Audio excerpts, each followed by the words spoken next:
I know most of the regulars are not going to be here because of work, but hopefully you enjoy the VOD and it's not too bad. And I hope you like ASMR, ASMR, because I'm going to be eating chips.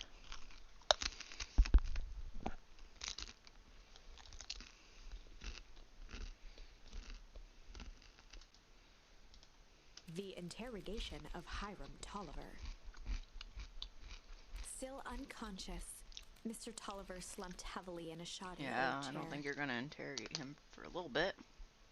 His hands were bound with rope, his feet tied with some loose string. The kids huddled in a circle, discussing their plan. One thing was certain, they couldn't just let Mr. Tolliver go. They needed to know what he was doing in Luca's house. After some deliberation, it was decided. I wonder if whatever they blow up is what causes everything to freeze. Like maybe they didn't realize what the consequences would be.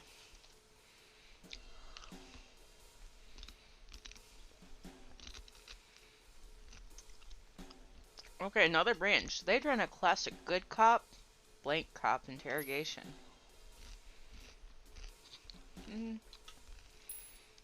Too hard cop. They'd run the classic good cop, hard cop interrogation. Rollo brandished a steely gaze. I've got this. Read about it 100 times.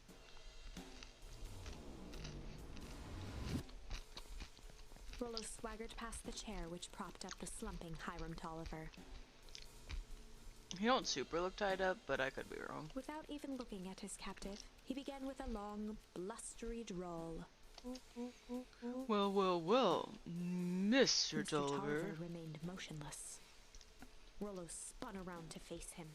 He'd clearly expected to rouse Mr. Tolliver with his booming voice.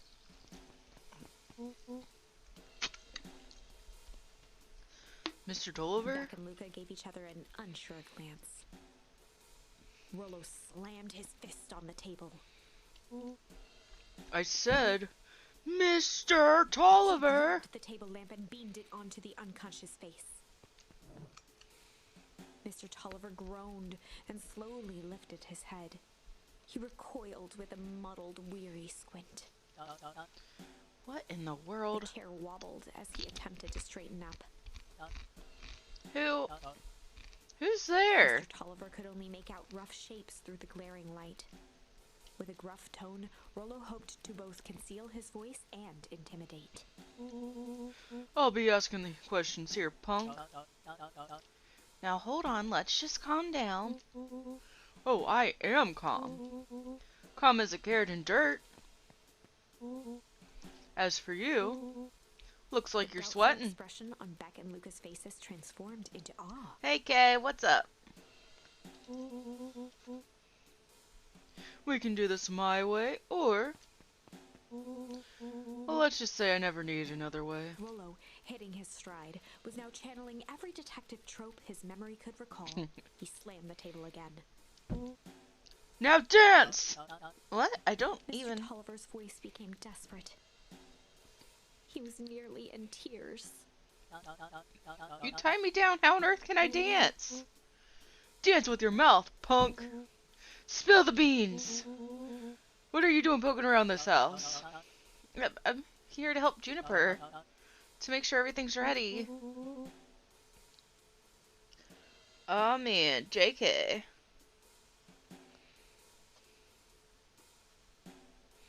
So you're in cahoots with Gran? Gran? Mr. Tolliver was in a daze, now more confused than ever.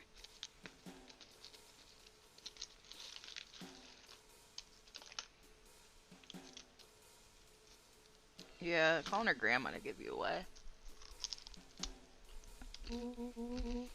Gonna help her blow up the festival, eh? Blow up the festival?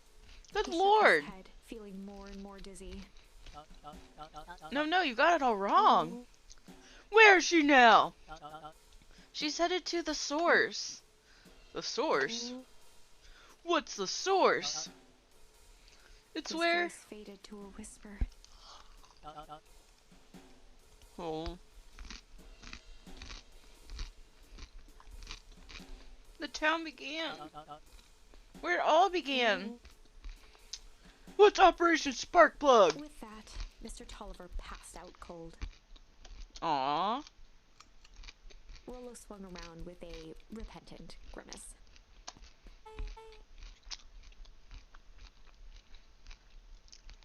I guess we shouldn't have done hard cop. That was a little much. I think you went a little too hard on him. What did he say about the source? It's where the town began? We need more information. Yeah, but we'd better not push Mr. Tolliver any further. Is there anyone who might know more? What about the History Museum? It just got set up for the festival. Nah, that tent was put up by the Valentines. Everything to do is just a bunch of fluff to glory themselves. Is there anything more reliable? The library. If there's any information about the source thing, Kato can help us find it. Let's go get some answers. Poor Mr. Tolliver. Kato. This is a dang nice library. Thanks, we work hard on it. Aren't you a little young to be a librarian? Oh,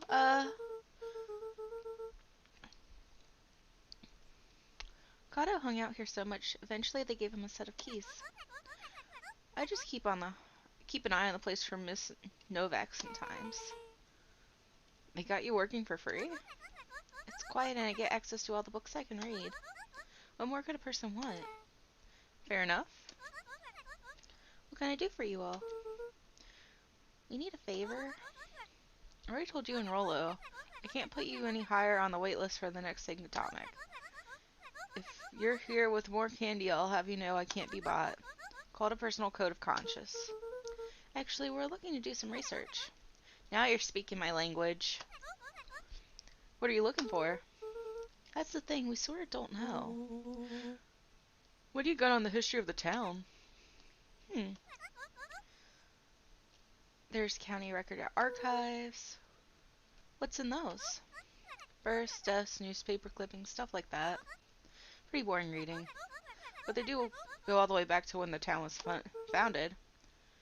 Great, we'll start there. Chapter 8. Ooh, nice. I was going to tell you that earlier, actually. I got Anna and Donald to level 10, so now I just need Elsa, Ursula, Ariel, and Remy. And, you know, Eric. But he don't count because he don't exist to me yet.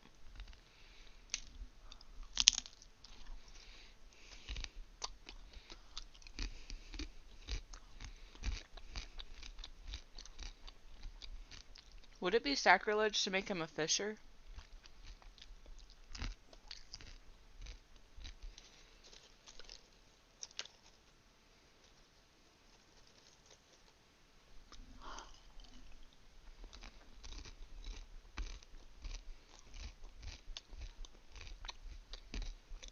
The prince, Ariel's prince, unless you're making a joke, because I can't tell. 3 towns over.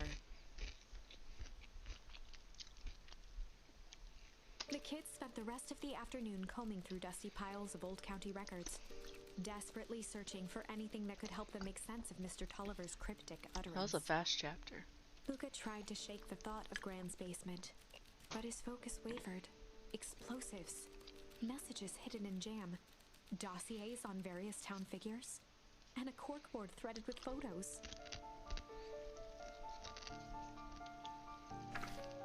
Gran was the only family he had left. He still couldn't bring himself to believe the worst. Yeah, are you feeling any better, Kay?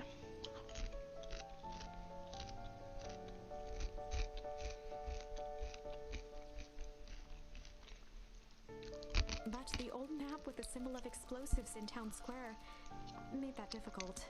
As the sun began to set, the kids were no closer to the truth.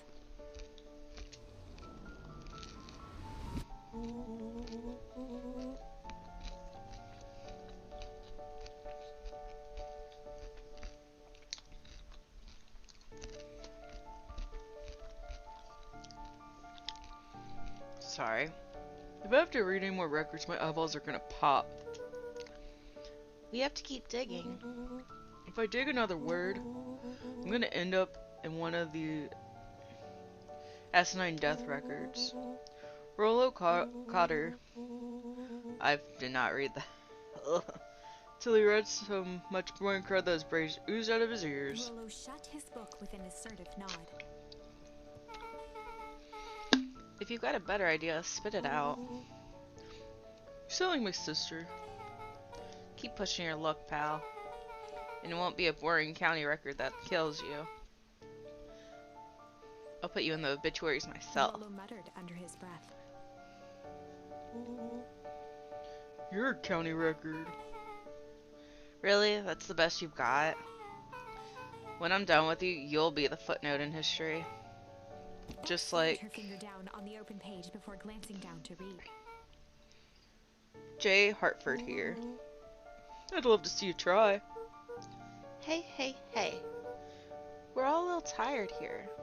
Let's just take a minute and... Tickled the back of Luca's mind. Wait, what was that name back? In the obit? J. Hartford. From the Brookville Tribune 20 years ago. That can't be right.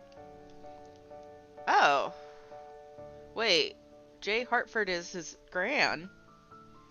What is it? J. Hartford. That's my grand's name. Juniper Hartford. Maybe there are two J. Hartfords?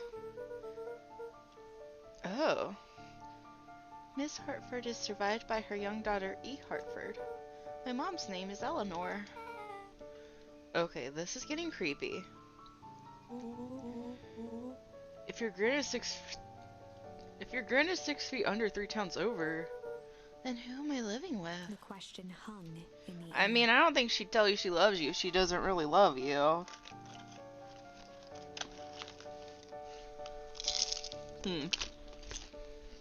Maybe that's his mom pretending to be his gran. She had to go undercover because she found something that she shouldn't know about, and she knew she'd be in danger if she didn't. Alright, gang, I gotta close up for the night. Rubbed her eyes. How late is it? Almost 10? Oh crap, Pa's gonna kill me. I gotta go. Yeah, my parents will be worried sick.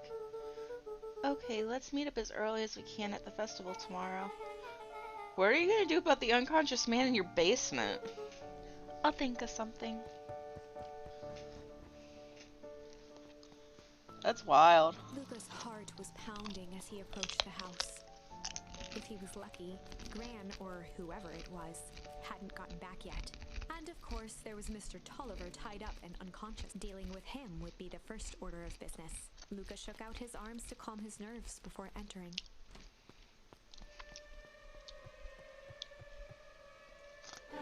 He held perfectly still, tempering his breath, and listened closely. She was asleep. His only hope was that she hadn't found Mr. Tolliver before dozing off.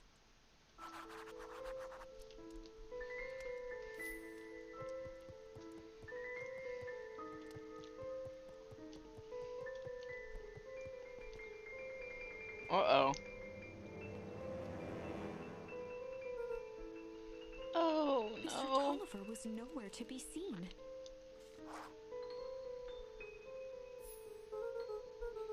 Maybe he woke up and escaped from his bindings and left without a trace? Or maybe Gran knew everything. What do I do? Luca's hungry stomach groaned. Not realizing it, he'd gone the entire day without eating. Okay, I can figure this out. Just need a little brain food. Luca rushed over to the pile of jam jars, unscrewed one, and shoveled a handful into his mouth. I'm afraid your jam delivery will be He delayed. flipped the lid to read the label. Mr. Nuncreed, hehe. Okay, now I can think. So if Gran knows we tied up Mr. Tolliver, I'm screwed. If she doesn't know, then I need to play it cool. I guess the only option is to go to bed and act as if nothing is wrong. Gran will think Mr. Tulliver finished what he was sent to do and left with him when he was done. Hopefully it's that easy, but I think it'd be less obvious if we closed that, but you know. Oh no! Gran? Okay, stick to the plan. Random, what's up, man? Shouldn't you be working or something?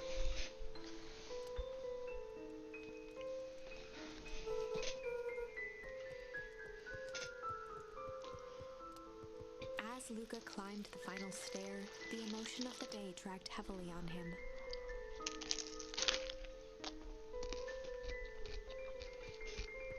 With each consecutive step, his legs weakened. His stride began to falter. I'm pretty sure she put drugs in Mr. Nuncreed's jam. He I tried know, I'm to get in joking. to steady himself. Something was wrong. Come on, legs. Just a few more steps. Ooh. Luca groaned and tried to move. His limbs might as well have been bolted to the ground. Through numb lips, he mumbled just before falling asleep. Jean?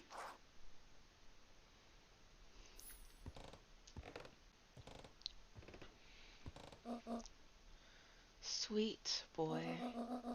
What did you get yourself into?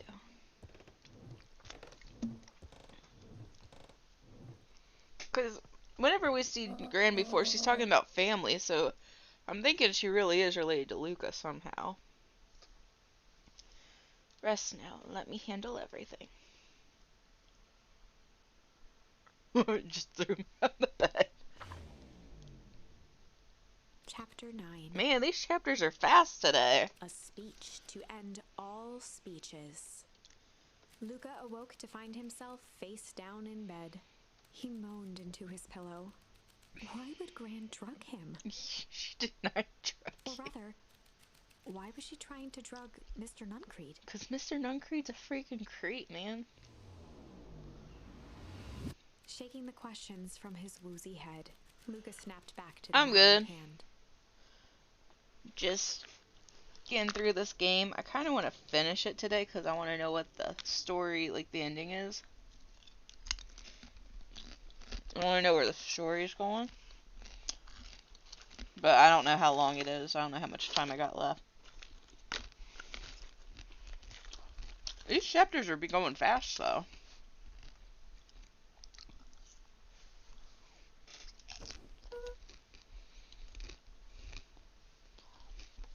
You told me you knew where he is, but, like, you can't get to him until you complete Ursula's stuff, right? I wonder why they made him so difficult to get to. Like, he's, like, the most basic bitch character there is.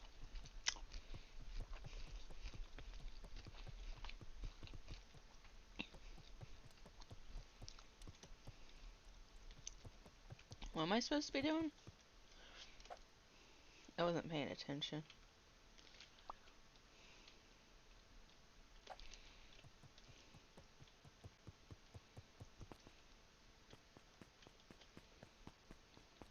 I guess we're just supposed to go into town for the festival.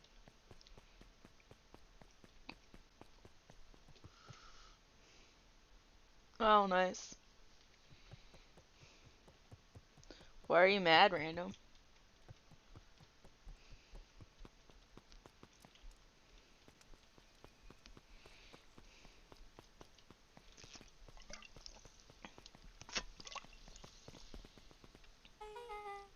Where have you been?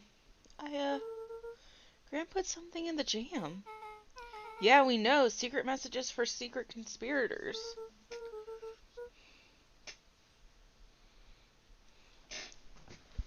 I'm not sure how I feel about that one. That one's creepy. Not this one. The one intended for Mr. Nuncreed. Put me to sleep. Whoa, ho, ho. Sly devil. Sly. I think she's trying to remove him from the equation. He might be in danger. Have you found anything? We looked around but haven't seen anything odd. Your Gran is nowhere to be found, but Mr. Nuncreed is just loafing around waiting for the speech. What speech? Mayor Gus just got up to the podium. Everyone is gathering at the stage.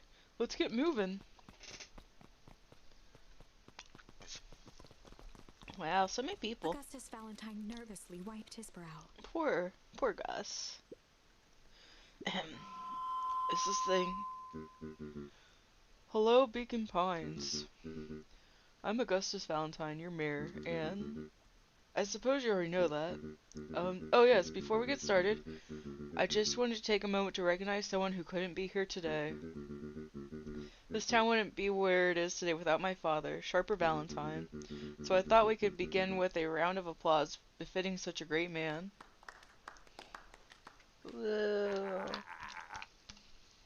They interrogated Mr. Tolliver in the basement, and then when they were looking at the town records, because he's like, oh, she's not trying to blow up the town, she's trying to blow up the source, like the source where the town came from, and they're like, what is that? So they went to the library to figure it out, and they were looking through old town records, and they found an obituary for a J. Hartford, which is Luca's gran, Juniper Hartford, so he's like, how is my gran, like, in here with an obituary if she's been taking care of me for, like, the last few months?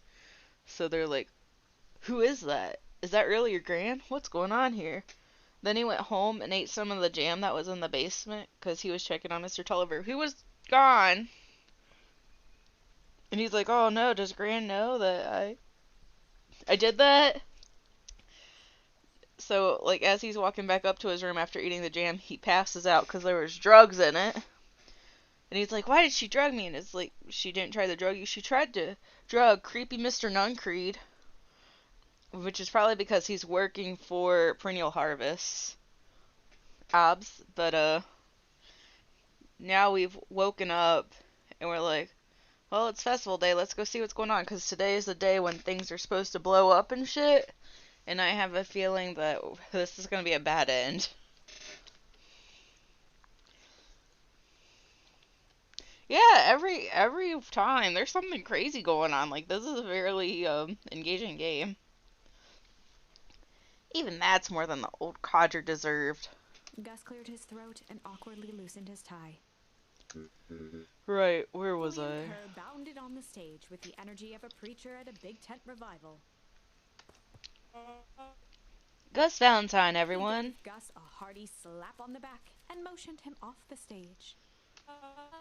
Let's hear it for our mayor. Gus is my spirit animal. What a great turnout. Aw, heck, I didn't prepare anything. But I suppose I could say a few words. Would be a shame to waste such a beautiful podium. Mr. Kerr pulled a thick stack of note cards out from his vest. Uh-huh. Community, convention, commitment. These are the things we celebrate at Perennial Harvest. For us, these are the pillars of the bridge to a better tomorrow. But I think it's time to add a new pillar. Change. Change is a powerful thing. It's exorable. Blah, blah, blah, blah. This is why I need Jamal to read stuff for me. Unavoidable and undeniable.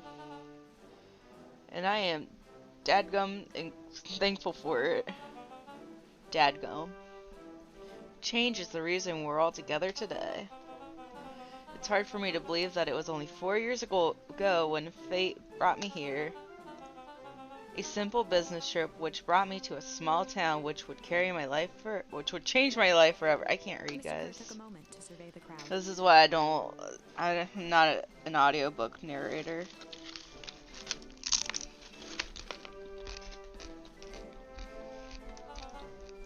You know what? He wiped away a single tear. From the second I stepped foot in Beacon Pines, something about this place has held me captive. You see, change represents opportunity. It represents potential. It was change that helped me recognize the potential of this place. To see that the people of this town, despite suffering a great loss, still held on to the things that made them He special. thumped the podium to emphasize each word. Community, conviction, Commitment. Mr. Change. Kerr nodded confidently, biting his lip. I like how she's reading it very dramatically. The crowd was silent, in rapt attention. Fate made a perfect match that day. Nothing is more important to you all than community.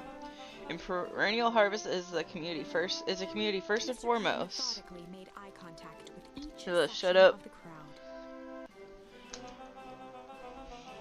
The only way you made it through the foul harvest was unshakable conviction.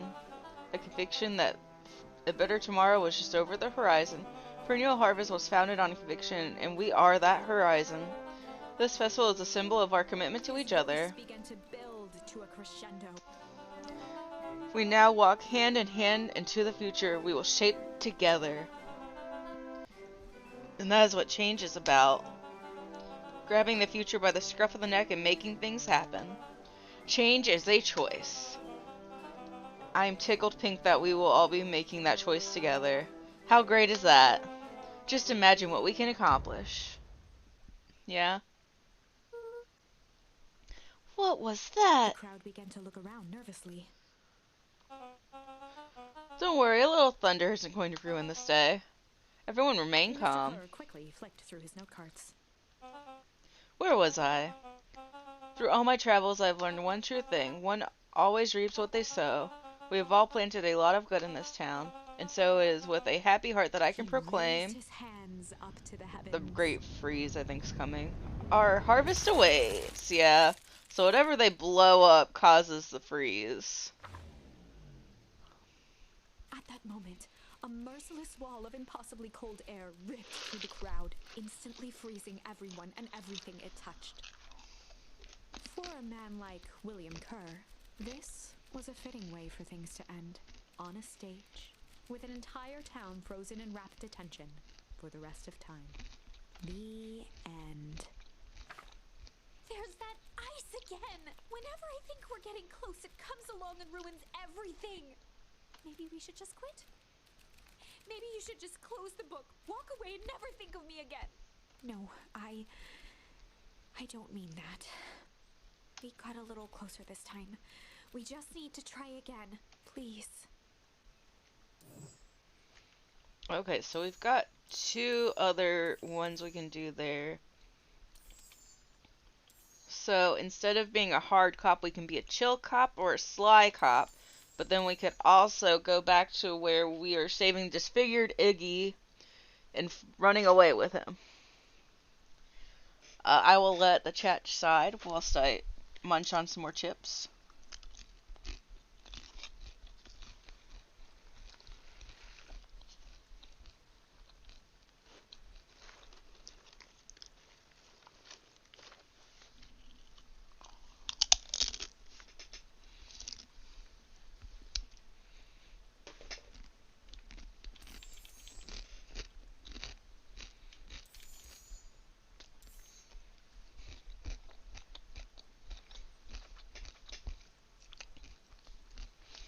True, we have left Iggy out. I just feel bad about disfiguring him. I want an ending where he's not disfigured.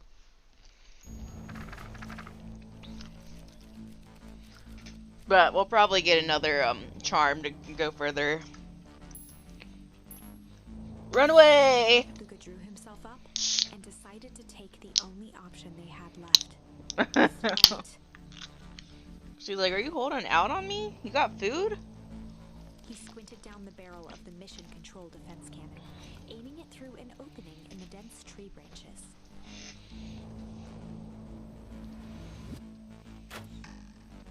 He looked up with surprise as it struck true and taut. Nice. Wow, I can't believe that worked. Hey, Mr. Kerr. We'd love to hear your thoughts, but I'm afraid we have places to be. Come on, Iggy. See you, jerks. Do you think Iggy's supposed to be one of those little kangaroo mice? Because that's kind of what he looks like to me. Fine. We know where that leads them. This way. We'll take the tunnels. But yeah, there's like a whole freaking army of clipboards. Through the thicket. The branches clawed at them, reluctant to give passage. After what felt like a marathon. Luca stopped in his tracks as they reached the clearing. What the? That was all he was able to say before Iggy slammed into his back. The boys tumbled down a steep decline and crashed with a wheezing thud on a surface as hard as ice. In fact, it was ice. Chapter 5. Oh wow, we're back in chapter 5. I think we got to chapter 8 or 9 before. Signs. They stood silently, catching their breath. The sky was like sapphire. With each breath, a plume of steam escaped from Luca's lungs. Let's keep moving. Luca pulled Iggy to his feet as they gazed across a snowy terrain. Wow. Good thing you got your winter coat on, man. That was actually pretty badass. I think we lost him. Are we up in the mountains? I don't think so. If anything, we went downhill.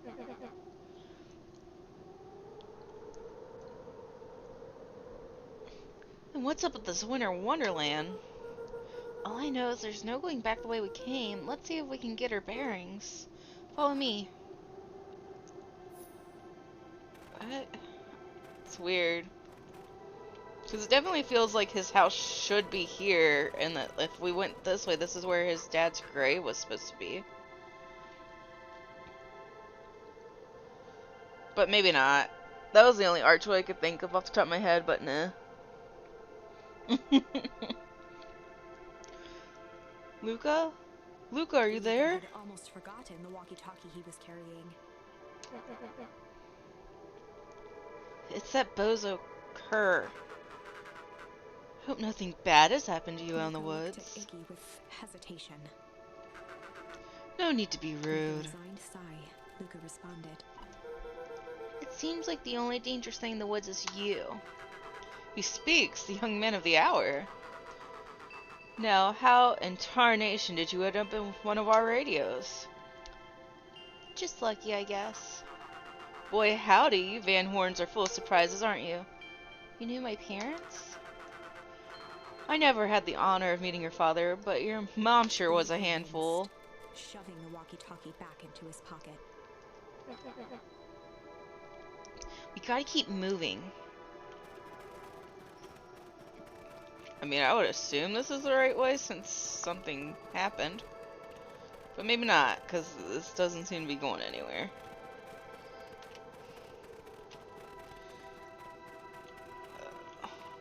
Okay, we'll go back the other way. What is this?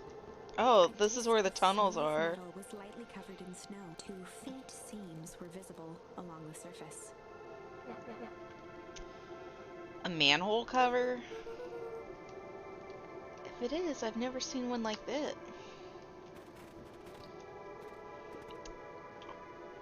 What's the readout? Sitting just above 258 Kelvin. That's a bit down from last time. Should we report this to Mr. Kerr? Meh, still within safe ranges. It may be spreading, but it's under control for now. Even a small nudge in the equilibrium could cause a cascade. Dude, relax. Just a few more sites to hit before we can punch out. Let's get this over with. Wait, yeah, that's the welcome sign. My house should be over there. What's going on?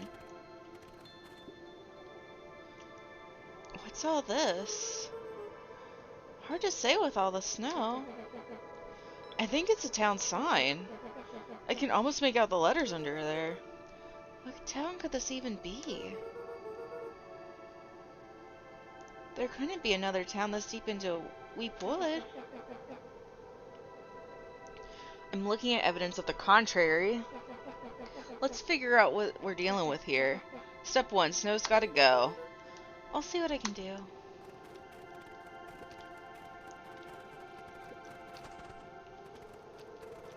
So, were we far enough away from the town that we missed the freeze? Stared in disbelief at the sign that now clearly read, "Welcome to Beacon Pines." This doesn't make any sense. We're in Beacon Pines? How's that possible? We ran away from town. How do we get back here? I guess we got turned around. Where did all the snow come from? Well, it's been colder than normal lately. There's a pretty big difference between sweater weather and Arctic hellscape. The pedal we fought at before, it was cold too. Maybe all of it leads to one source. You think it's related? What the hell is going on? We're gonna get you some answers. Let's keep moving. No, my house is definitely supposed to be over here then. Like, it's supposed to be right here. What the hell?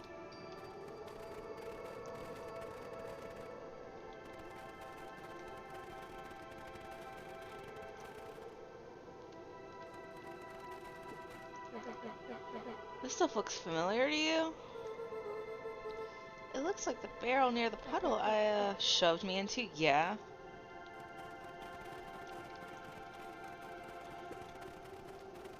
The fencing listened. Each chain link encapsulated with a translucent layer of ice. That's weird. It's like a bunch of time has passed.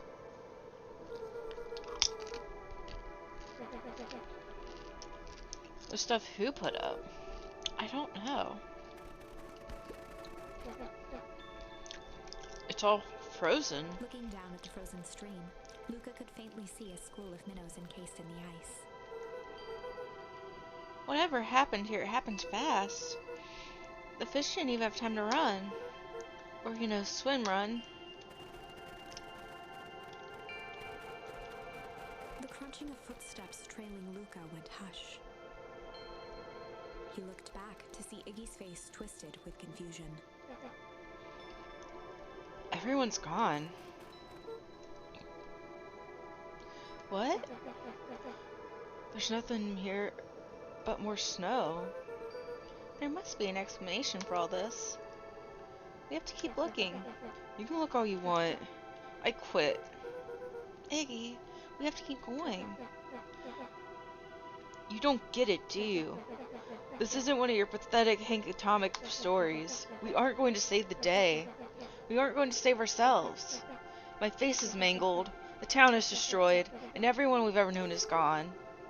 We don't know that. You can't just quit. Do whatever you want. I'm done. Iggy, it's gonna be okay. Luca peered upward at the darkening sky. He let out a long, foggy breath. Faintly, Iggy began to cry.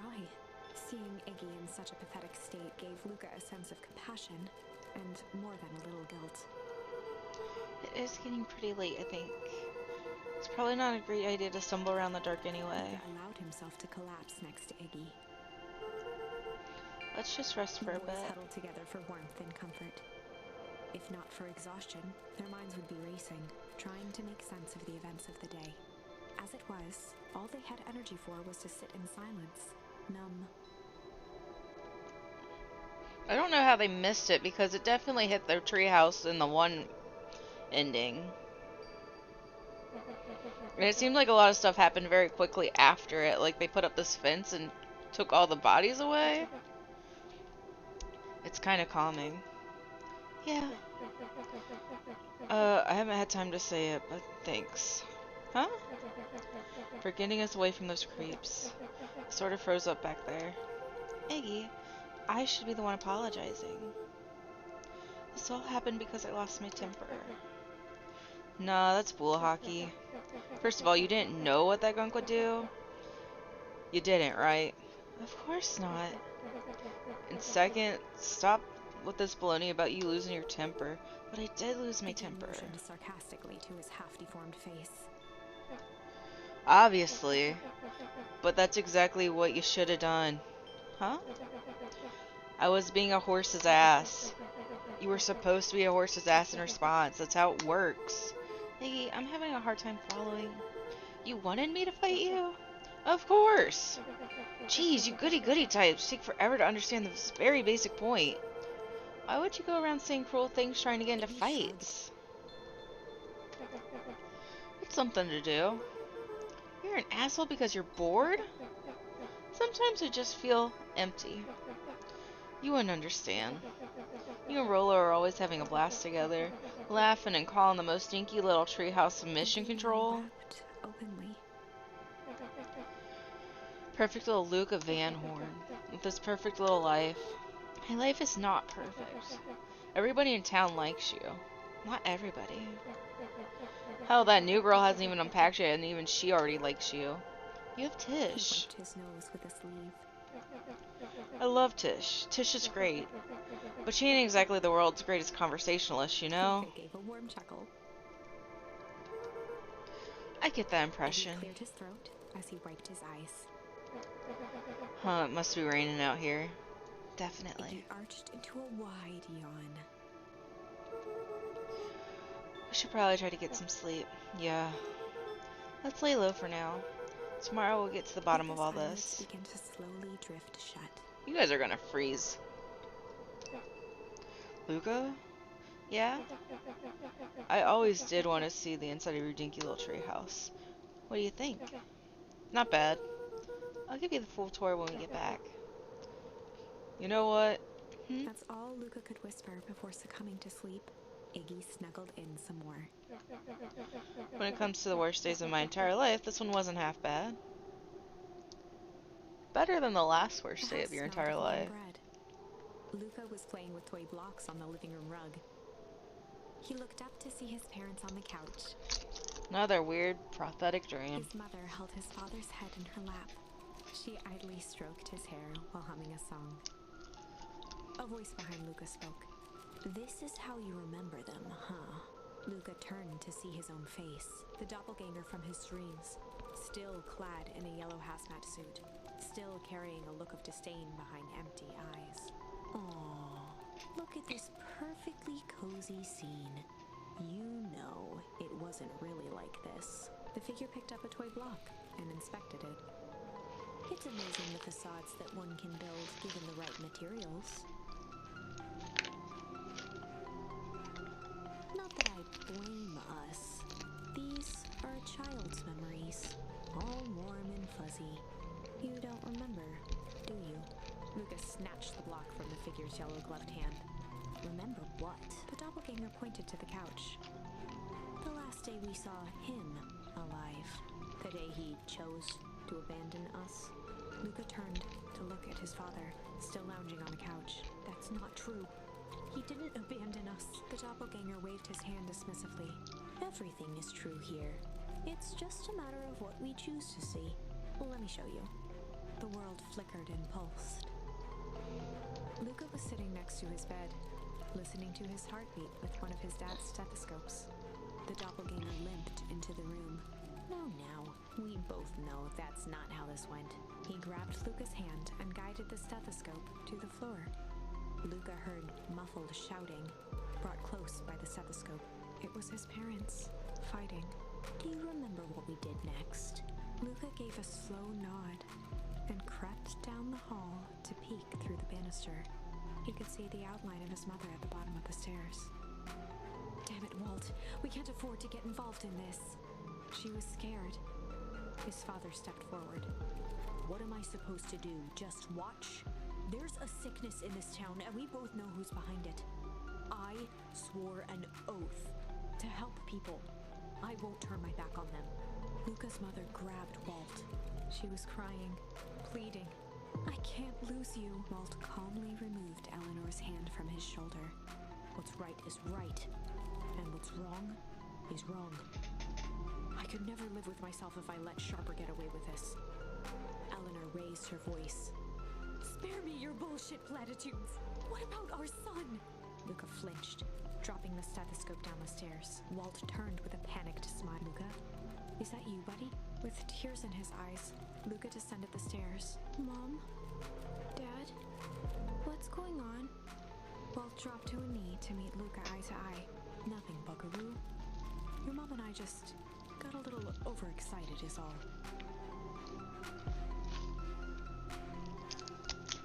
Luca placed the stethoscope against his father's chest. His heart was racing.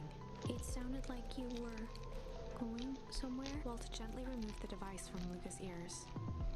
Listen to me, Luca. I have some business to take care of. in time to tuck you in. Luca hugged his father tightly. Promise? Walt stood up and walked to the door. He glanced over his shoulder. I promise. With a wink and a grin, he put on his hat and strode out into the evening sun. A figure approached soundlessly from the foggy snowfall. It stood above them, lingering in contemplation. Slowly raising one hand above Iggy, it snapped out 2 brisk raps on his head. From a deep slumber,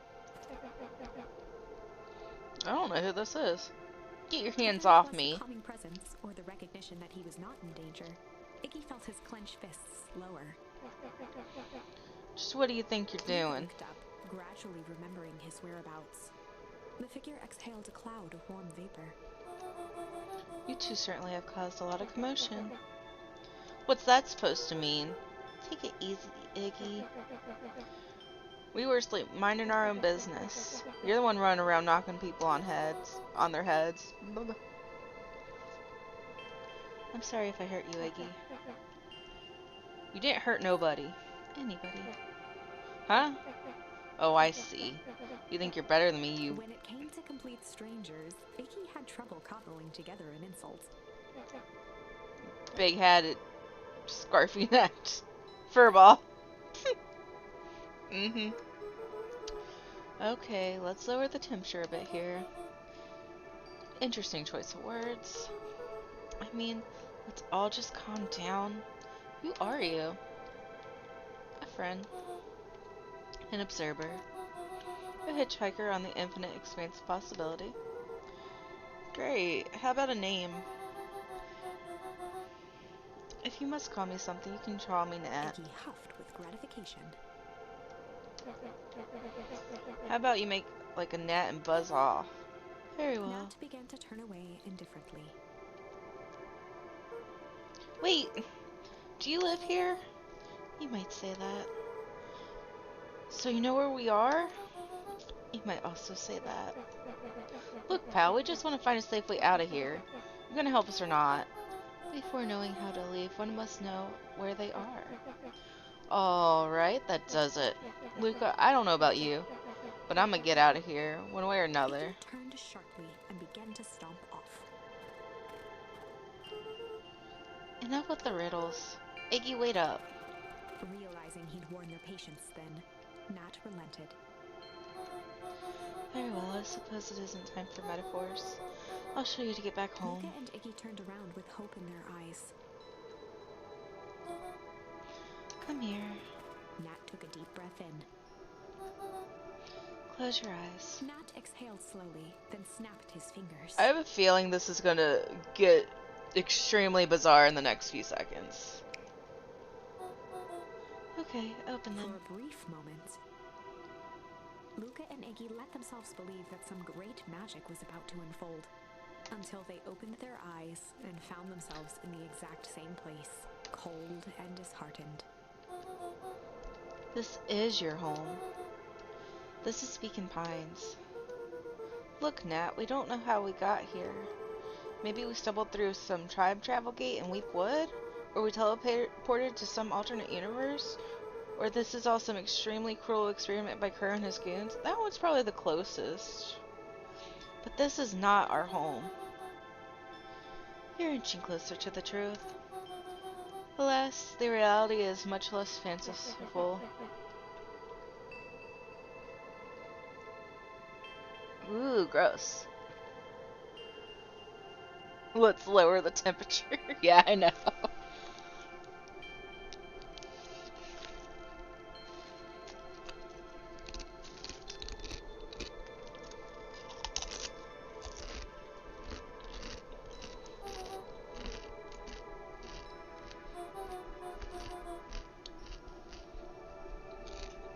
Sorry.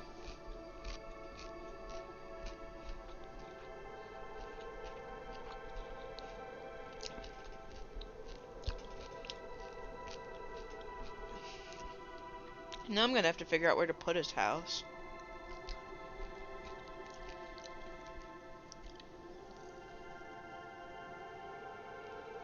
The beach really doesn't have that much real estate. As much as I think he'd like to live there. As I said, this is Beacon Pines. The original true Beacon Pines. Now, what do they mean by the original? Like, maybe the Beacon Pines that we're from is not the original one? You both grew up here, but the town you've called your home for the past several years is a replica. Oh! See, I told you it was about to get real weird! I know! Like, it's brand new. Like, it came out, like, a few days before I started playing it. But I'm surprised nobody else has played it, like, on YouTube or something, because the story's just so good. Also, I knew it was about to get real weird. A remarkable achievement of engineering, to be fair. So, do you think Perennial Harvest came in and, like, fixed it all up? Because of whatever's going on here, or what? Like, oh my god, like, every time we play this, there's, like, some weird twists. But a replica nonetheless. That's impossible. It's too much work. You need a whole town to replicate a whole town. Indeed, to pull off such a feat would require immense labor power, which could be moved, would be moved, and that which could not require a precise duplicate. We would have noticed. Someone would have noticed. You'd think so, unless the auditing was impeccable. A mind-numbing attention to detail.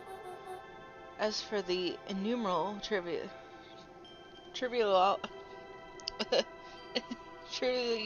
I don't know, which complete the tapestry.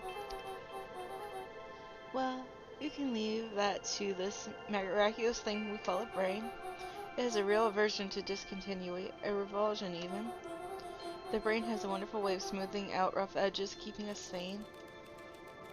Luca and Iggy look around uncomfortably. So you're saying that someone made an entire new town and moved us all, and no one noticed? Precisely. But why? Why is the one question that can never be answered with certainty. The best one can do is uncover. Nat narrowed his eyes, furrowed his brow, and uttered, The source. Why'd you say the source like that? Why indeed. Luca began to laugh uncomfortably. It's all ridiculous. There's no way He they looked could. down at his feet. His eyes started back and forth in contemplation. With a sudden pain, a thought struck him. If this really is home. He sprinted off into the pale distance.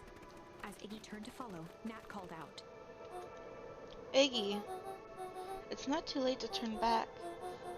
Simple, head west through Weepwood.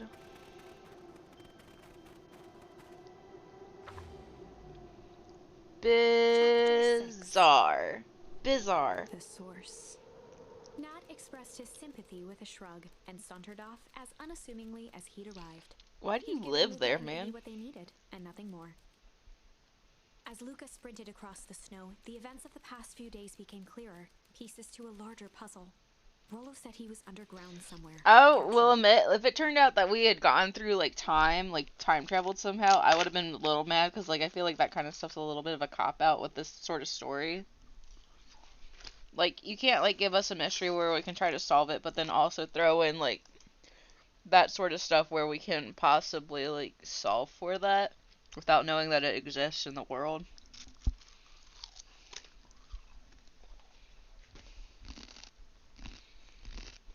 Mr. Kerr tried to cover it up with lies. The clipboards were hell-bent on capturing Iggy. It all seemed to point to Perennial Harvest. But right now, there was one thing that Luca needed to know. This was a good one to come back Dead to. in his tracks. The tree was gone, uprooted and moved, leaving a raw gash in the earth. He dropped to his knees and dug wildly at the cold snow. Oh, His dang. hands hit something hard. A headstone. So his dad's not even buried where he thinks he's buried. A dry That's whisper fucked. escaped Luca's lips. You're here. All this time I thought I was visiting you. But you've been here alone in the snow. Dad, I'm so sorry. They ruined your favorite spot in the world. Our favorite spot in the world. Dad, what do I do? There was no reply. Just snow-covered silence. Why'd you give me the slip like that? What if I couldn't find you, you jerk? He finally noticed the tears welling in Luca's eyes and the snow-covered grave. Oh. Iggy, they stole his tree, Iggy. Yikes. Suddenly, they heard the crunch of approaching footsteps in the snow. We gotta hide.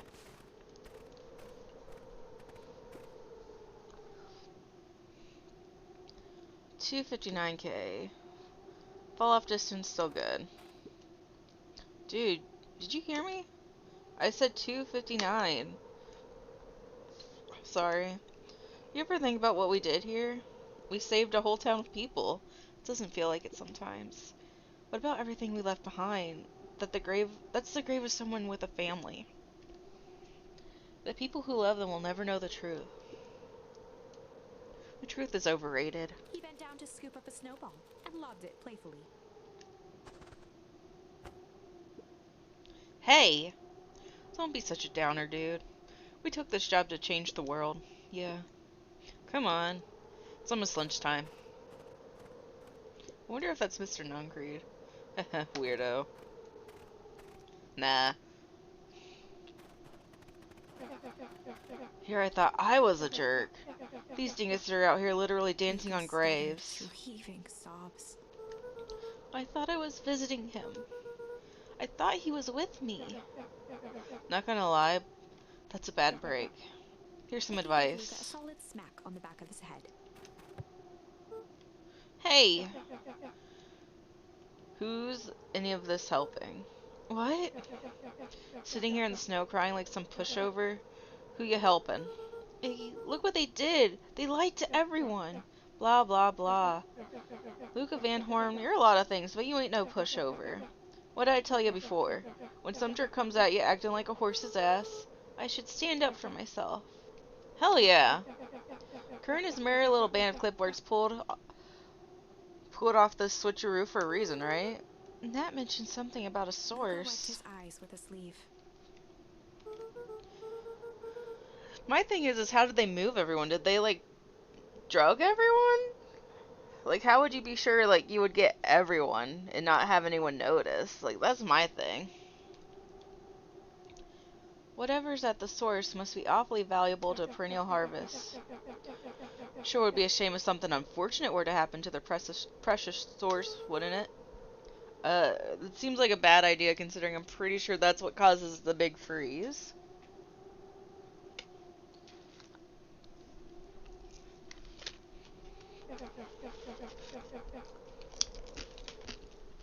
If it's small enough to steal, we should snatch it. If it's too big to snatch, we smash it. Well, if it's too big to smash. Iggy flashed a mischievous smile and cracked his knuckle. I'm always up for a challenge. And they did it. I'm gonna make this right, Dad. I promise. Let's do this.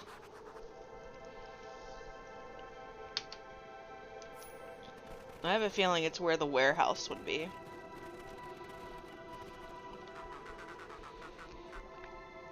It can get awful cold out there in those woods, Luca.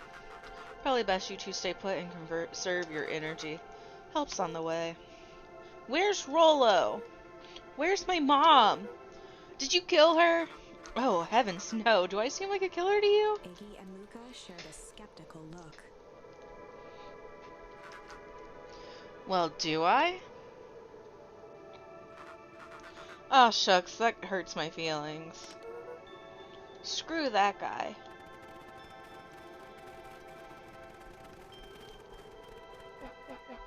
Wait a minute. If this is the original town, then that means... Iggy darted behind a large pine and began digging furiously. He emerged holding a shoebox with a crude skull painted on its lid. Aww. What's that? Long story. So a few years back I came into possession of some premium grade fireworks. Not the wimpy firecracker stuff they give kids. The good stuff. So why'd you bury it under a tree? That's the long part of the story. You and Roller were doing chores at Roller's chicken coop, and you guys pissed me off for some reason or another. His eyes with realization. No, you didn't. Stifled a chuckle. Yep. Flaming chicken coop. Oh my god. I just wanted to give you guys a little scare, but like I said, these were some primo fireworks, so I might have underestimated things. You blew up the chicken coop? I prefer to think of it as an incendiary redecoration. Sorry, but you should have seen the look on your faces. Rulo got grounded for months, which is why I need to stash the evidence and lay low. So I buried him under that tree. When I came back for him later, they were gone. I figured some grown-up found him and tossed him. Raised the shoebox. Turns out it wasn't the fireworks that got moved. It was us. Unbelievable. Well, let's go cause the big freeze. Do you think this is a game? Newsflash, boyo. You're not a hero. You're a little brat who's in way over his head. A hero is just someone who refuses to give up. Comics these days are rotten children's brains. Everyone thinks they're a spaceman superhero. I was always partial to Hank Atomic myself. Is that so? Do you really think you have a chance against us? You have no idea how powerful we are. Prepare for blast-off, loser.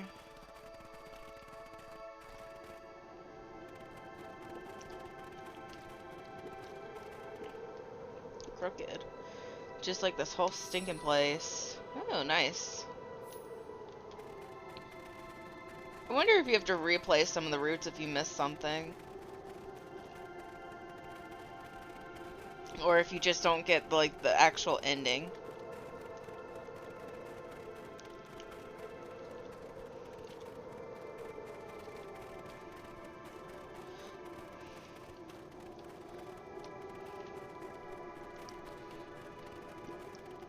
Oh well, let's blow up the source.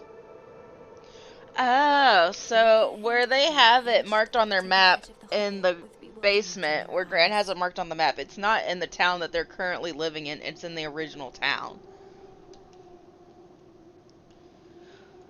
Luca and Iggy inched up to the edge of the hole with bewilderment in their eyes. I don't know why I read that. She was reading it. I'm out of it. Echo, echo, echo, echo. Whoa. I can see why they wanted to just all move out of town now. How did they not notice this for the years and years that they were in town? That's my question. Unless it's been growing.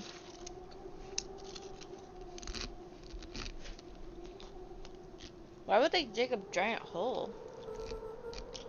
I think this is it.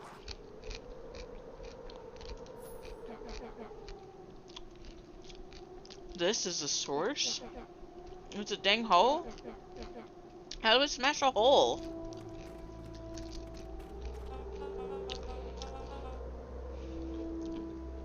Oh, it's much more than that, my annoying little friend. Purr! Where's Rollo? I wasn't lying before, he's safe. Well, safer than you two at least. Drats, it's cold. You just had to drag me all the way here, didn't you?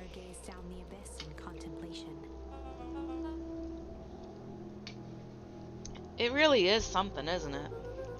What'd you do to our town? What is all of this? Well, that's a doozy of a question. This is the source, where they collect the unrefined, Honestly, boys, I don't understand any of this well enough to explain it. Fact of the matter is, I'm not paid to know. What do you mean you don't know? Ain't you in charge? Oh, heavens no. My role is merely to flash a winning smile and manage various complications. Complications like us? You are a smart boy. His face contorted into a saccharine grin. It really is nothing personal. Some people are destined to strive for greatness, and others are simply obstacles along the way. Seems like you were destined to be a creepy lackey. The point is, we all play our part in life. Mine just happened to be a lead in the role of a lifetime. You happen to be extras, ready for your curtain call. We aren't giving up without a fight. Your smile's not gonna be so winning after we're done with you. Now, boys, there's no need for melodrama. It makes even a professional such as myself embarrassed for you. Like, change the mood a bit. Kerr snapped his fingers. Let's change the mood a bit. Bleh. Scene change. There, that's better. Deal with them. Iggy turned to Luca with a sly glance. Why are you smirking? Because I have a box full of fireworks and you don't? Iggy waved the box into the air, threatening to drop it down the hole. Stop! Let's not do something regrettable. Joke's on you, regret is one of my specialties. Out of curiosity, what would happen if I threw those in your precious hole? Nothing. Nothing at all. You're a terrible liar. I'll have you know, I'm an exceptional liar. But that's far enough. A single bottle rocket from the box and held it up with reverence. Stop, you fool. Call off your goons. After a long pause, Mr. Kerr flung up his hand with frustration. Very well. You can all head back for the night. It's been a long day. I'll handle these two from here. Mr. Kerr sighed into the frigid air. It's just us now, Iggy. You can put that down. What, like With a this? click, Iggy tossed the firework into the hole.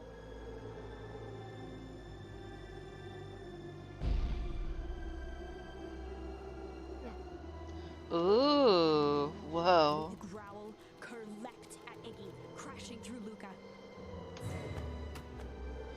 Oh Iggy shit. tried to twist away, but in the struggle they both tumbled over the side.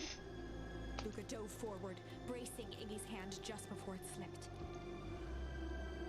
His grip was made precarious by the cold, wet snow. He could see Kerr further down, clinging to Iggy's coat.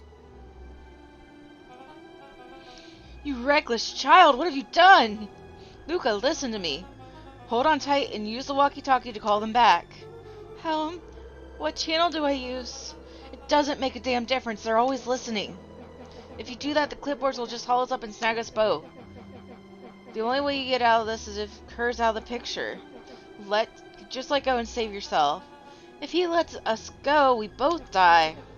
I don't want to die, but seeing the look on your face almost makes it worth it. Mr. Kerr, you've had a long life. Why don't you actually just do something selfless and let go? Mr. Kerr gasped with insult. Long life? I'll have you know I can still play 25. You should have heard me sing the part of Phileas Young. With a wild look in his eye, Mr. Kerr began to hum a proud melody. I'm not gonna... nope. Wow, can you believe this guy? Luca's hand began to cramp. His voice began to crack. Kerr, just let go.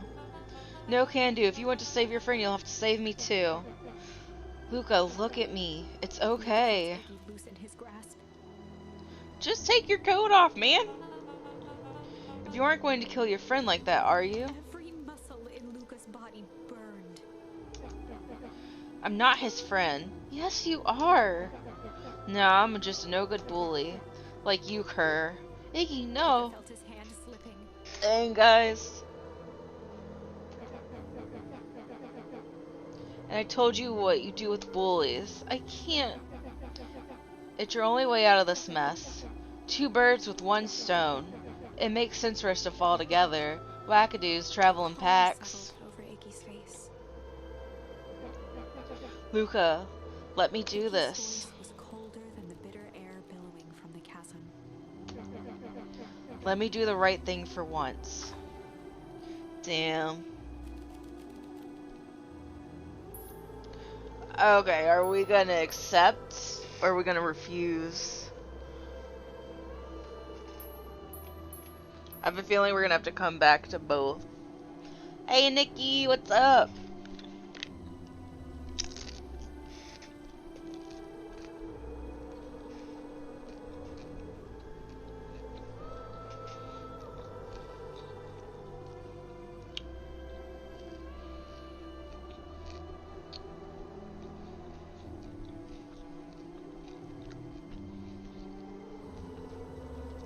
I know.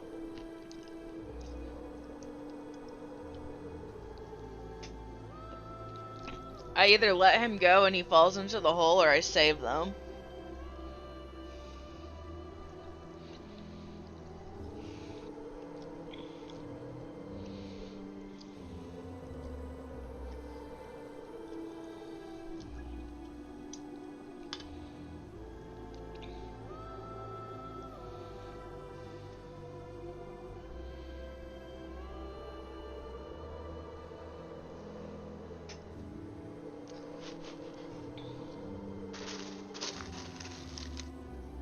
I think it's obvious that we refuse and save them, but he also made like such a like grand speech about like, let me do the right thing.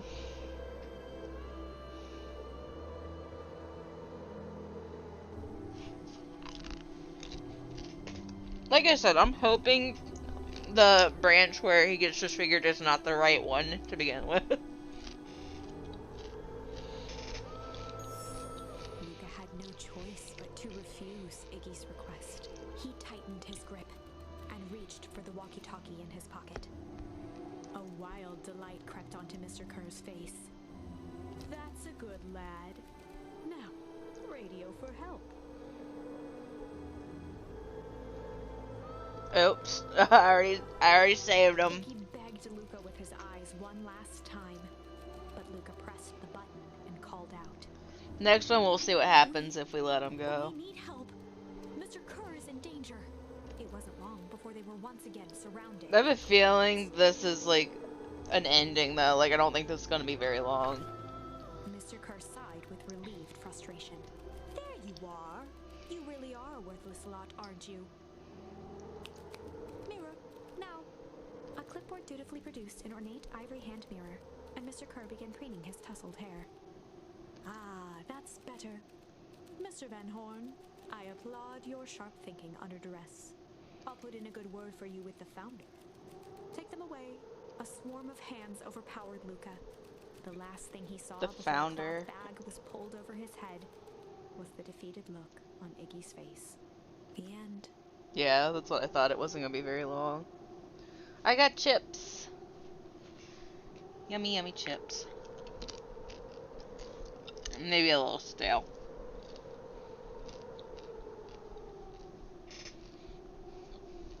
He would.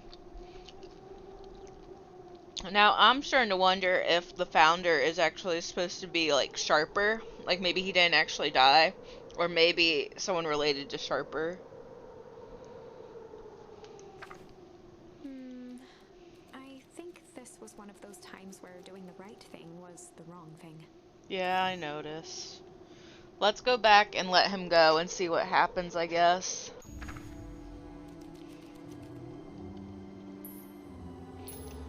I have a feeling this is one where you don't get very far either way, because I have a feeling when they hit the source, it's gonna cause the big freeze anyway. Luca had no choice but to accept Iggy's request. We'll see, though. I could be wrong. With a quiet blink, Luca watched a teardrop sail down into the howling void. As his fingers slowly gave up, he met eyes with Iggy. Good.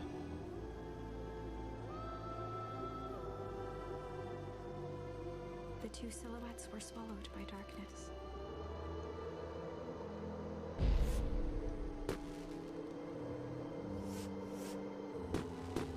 Wow.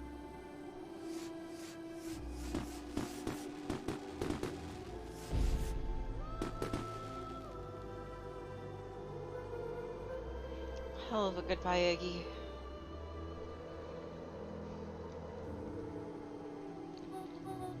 Luca, you should really step back. What? Quickly. Oh, dang. Curious. Ah, but of course, those fireworks of Eggy must have been just the right amount of energy. We should get out of here before perennial harvest arrives. Not until you tell me what just happened. Your friend's sacrifice just saved this town. For a little while, anyway. How? Tempest. Liquamine is a particular substance. It can change the relationship between matter and time itself, but doing so requires unfathomable energy. In a closed system, that energy can only come from its surroundings. A useful side product of this property being, by adding precisely the correct amount of energy to it, can create a cryogenic cascade. So the gunk that makes things cold and fireworks. So the gunk makes everything cold and the fireworks made the whole freeze over? That's one way of putting it, yes. Thank you. I guess you're going to work. That sucks. As dumb luck would have it, the fireworks weren't strong enough to generate a runaway reaction. I shudder to think what would have happened in that We case. have some idea what that would look like. Yes, we do. It will take them a good while to safely break through and access the source again. If you know all this stuff, why haven't you been helping? I have been, in my way. Each one of us has a role to play. Iggy's role, it turns out, was to buy some precious time. Mine has been to observe and wait. Wait for what? You. Me? Why? What's my role? There's twinkle flashed in Nat's eyes. Luca Van Horn, you're going to save the world. The fuck? With a chuckle, Nat turned and walked west. Dumbfounded, Luca followed behind him, trudging through the snow. Oh. Hi, Sierra. Does she want to go to the Wolf Fest? I don't know where my phone went. I can't remember if she answered me or not.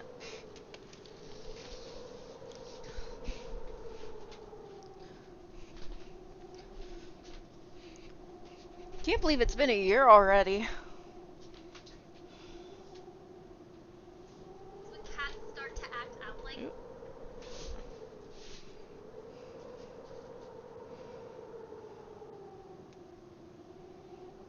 I had a dream that she did answer me. But it was just a dream.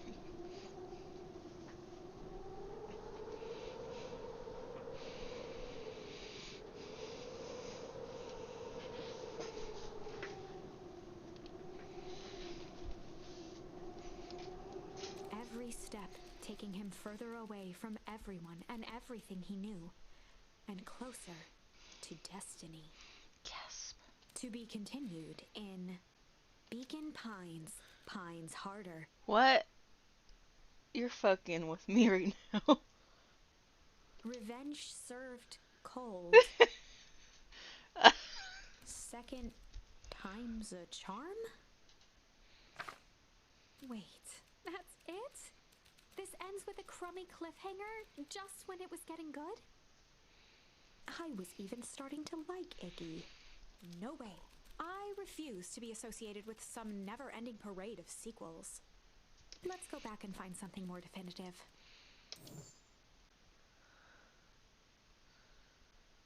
Oh, Iggy. Wow, that was bizarre. Okay, so there's definitely going to be another branch here eventually, but right now we're going to go back here. And are we going to be cool or chill cop or sly cop? Wolffest is this weekend, so Monday, Saturday, Sunday. I know she wanted to go last year, but she didn't feel well enough. It's been so soon after the baby. And it's not too cold yet, so it would be nice little way to get out. And if she needs a ride, Mom said she can come pick her up. We weren't sure we wanted to do Friday since it would get dark so fast and we all work until like late. Yeah. It's upcoming weekend.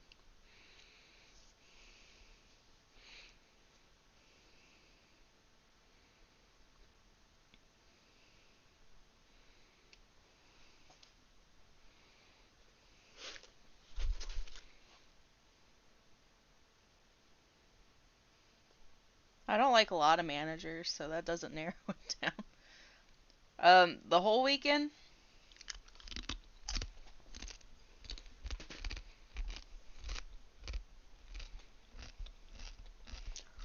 It's fine. I just wanted to invite her since she seemed interested last year.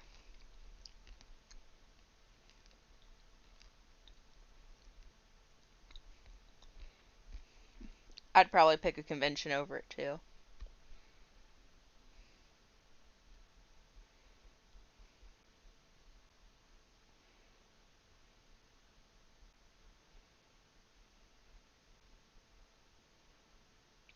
Okay. She'll have to tell me if she sees any cool Eevee stuff, and I'll give her money for it.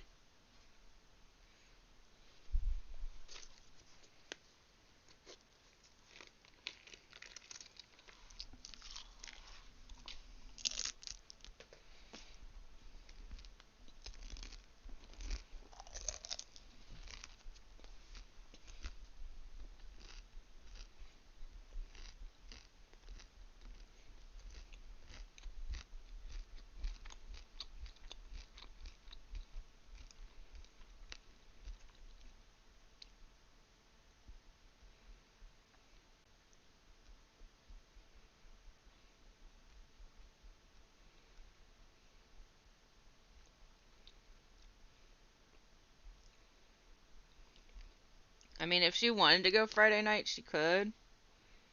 It just would get dark fast. I don't know how long they'd be open.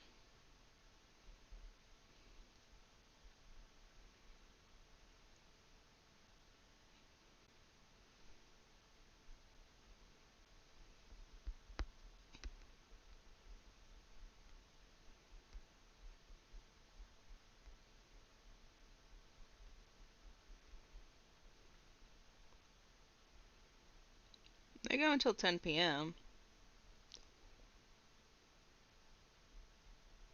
I don't know what they do that late, though.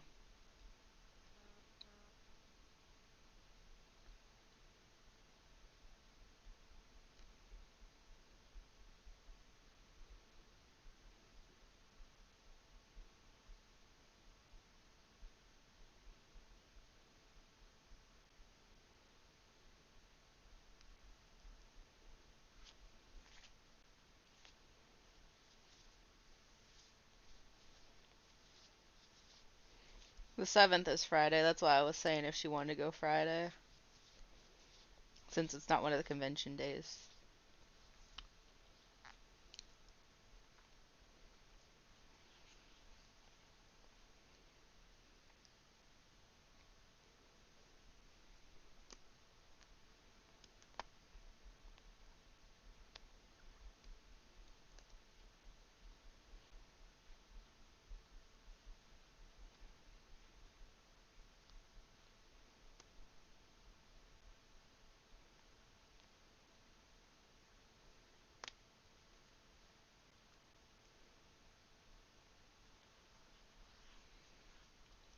Thinking Sly Cop, personally. But I know we have to go through all the routes, so I'll let someone else decide.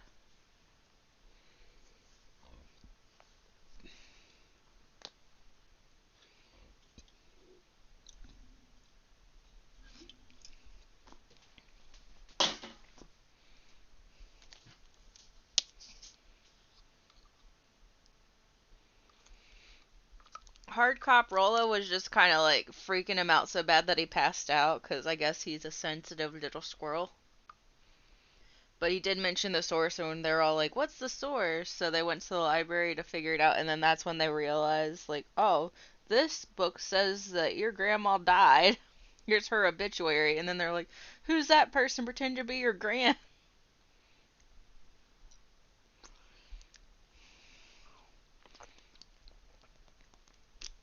So I'm thinking either of the other two would probably work out a little bit better. Just so, like, Mr. Tolliver doesn't completely pass out on us, and, like, maybe we convince him that, like, hey, you should actually tell us some stuff because we want to help.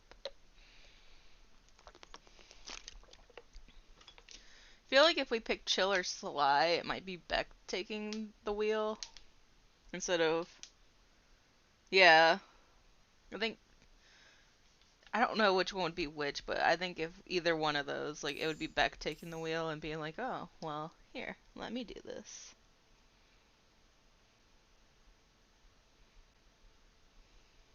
Don't have what?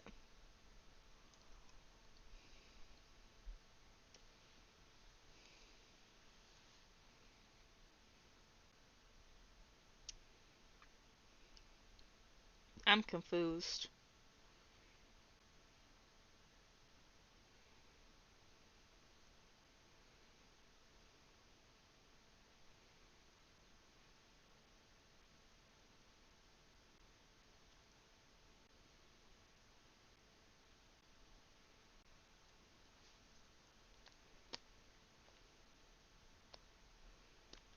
Yeah, that makes sense too. And we've done Chill with Luca before, and it actually didn't work out in that case. But we'll see if it works out this time. Chill cop. They'd run the classic good cop, chill cop interrogation. Classic. Yep, it's Luca. It did not work last time we tried to be chill, though. I'll handle this. Just gotta play it cool. Lower the temperature in here. To the light switch, flicking it off and on a few times. Mr. Tolliver shook his head, gathering his wits. Golly, I sure got my bell rung. He looked over to find Luca, who returned a calming grin. Sorry, Mr. Tolliver. This was all a big mistake. Luca, what's going on here? Why do you have me strapped down? No one's fault, really. Rollo just got a little startled. Rollo's here? Rollo and Beck emerged from hiding to give a timid wave. Well, alright. Mistakes happen. You kids gave old Hiram. I can't remember how they pronounce his name. Hiram?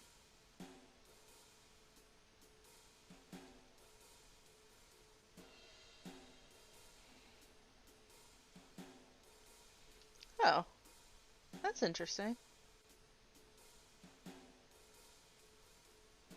That might be an affiliate thing, because I don't know what that is.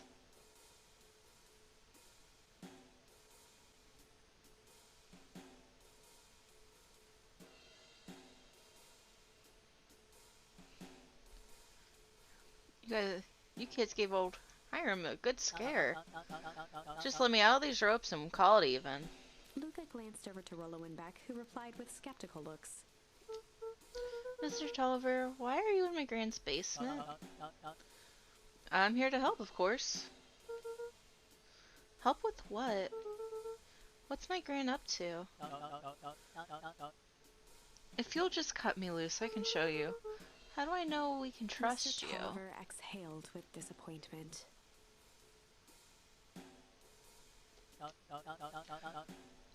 Luca, have I ever done wrong by you? No. And since your gran moved to town, haven't I been nothing but welcoming? Yeah. So why would I turn my back on your family now? It's just...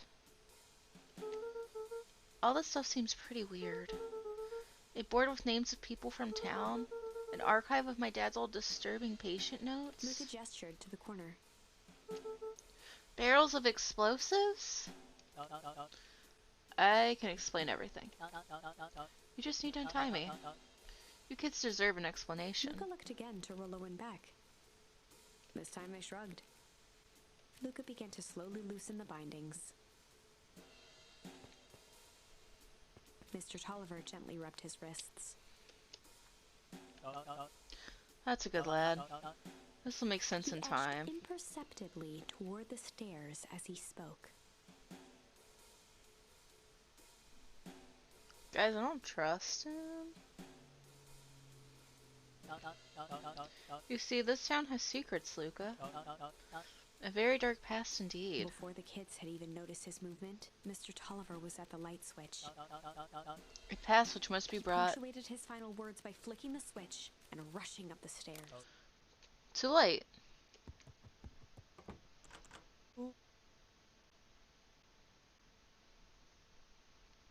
Son of a... To the wall and turned back on the lights. It was too late. Rollo confirmed what they all heard.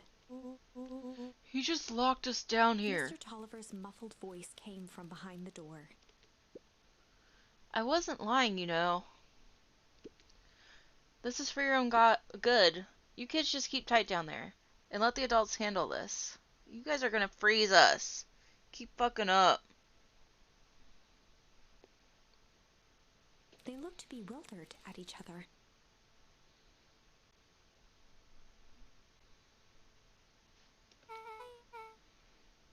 Play it cool, huh? Not now, Beck. Well, that was not a good They heard the end. staccato thump of quick steps exiting the house. The kids looked down in resignation. This isn't how it goes in Hank Atomic. For some reason, they'd always assumed it was up to them to save their town. Luca opened his mouth, hoping to conjure some magical words to make this right. Only a hollow croak escaped. The end. That was a short one. We certainly aren't going to find a grand resolution to our tale locked in a basement. Back to the drawing board. That was like shorter than I expected. Okay, I guess Sly Cop with Beck.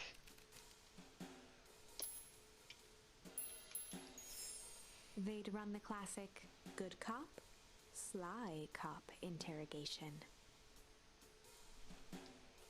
Luca and Rollo ducked behind a barrel, leaving Beck to her task. With a few crisp snaps, she roused Mr. Tolliver.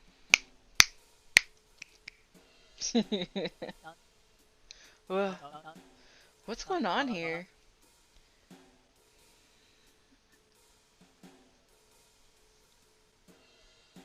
You're that Modewell girl? I think. Please, call me back. Sorry about Mr. all Tolliver this. looked down and shifted a bit, testing his restraints. It seems there's been a mix-up. You see, I'm down here for the same reason you are. Juniper sent you? Beck caught herself before letting the surprise manifest on her face. She'd already gotten him to reveal his relation to Gran. This was gonna be easy. You know how Juniper is with her precautions. Operation Sparkplug has us all on edge. I guess she thought you needed some backup. But she sent a child? What better way to avoid prying eyes? Who would suspect a kid? I suppose that makes sense. Mr. Tolliver wriggled a bit in his restraints. Oh, look at you! I wonder, who's number one? Tell me. Oh, I am so sorry. Beck quickly removed the ropes. That had to be uncomfortable. Who's number one? I'm curious. Is it me? Am I number one? Oh, Brandon's number one? Look at him lurking. I didn't even know he was here.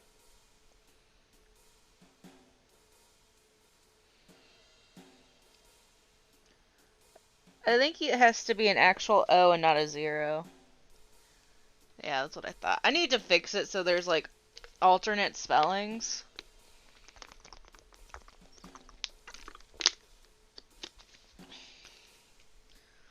A little, yeah. But you understand. We never know who to trust in Mr. this Tolliver town. rubbed the growing knot on his forehead. Very true. So it turns out we're both here Beck too. twirled her hand, as if to prompt Mr. Tolliver to finish her thought. Destroy the evidence. Beck shook her head and clicked her tongue. Yep, the old gal has nothing but Mr. Tolliver not let out an amused huff in agreement. but not thorough. Joke's on you, I already finished my soda earlier.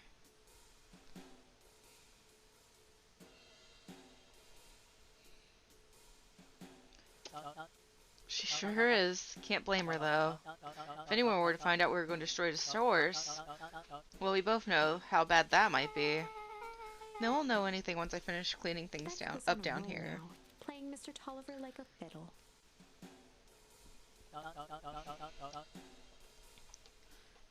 You're sure you can finish this up on your own? Juniper trusted me for a reason. You can leave the rest to me. Good, there's one more loose end I need to work on. Oh, it's nothing really. The other day I had the radio on scan while restocking the candy shell. But you know, I intercepted an odd phrase in a perennial harvest transmission, underground secrets. That's ominous. I think it might be a password, but Juniper dismissed it. Said it wasn't mission critical. What's the password for? We don't know.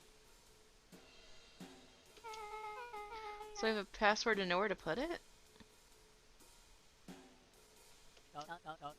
It's gotta mean something, right?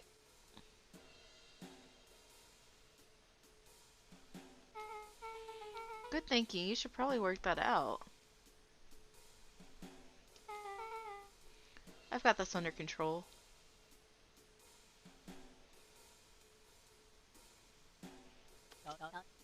That's a relief. Between you and me, this basement gives me the willies. Heading for the stairs, Mr. Tolliver hesitated and turned to Beck with a puzzled look. She grinned and gave him a peppy wave. With a shrug, he continued up the stairs, whistling a jaunty tune. You guys catch that? Sure did. The whole time Mr. Tolliver had a candy shell. But all he ever sells us is apples. Beck blinked slowly in disappointment. The password, Rollo. Well, sure, but once things are back to normal, I'll be having a word with Mr. Tolliver about that candy shell. Fine. In the meantime, I've got an idea. She turned to the table and began tearing small scraps of paper. He said he heard a password on the radio.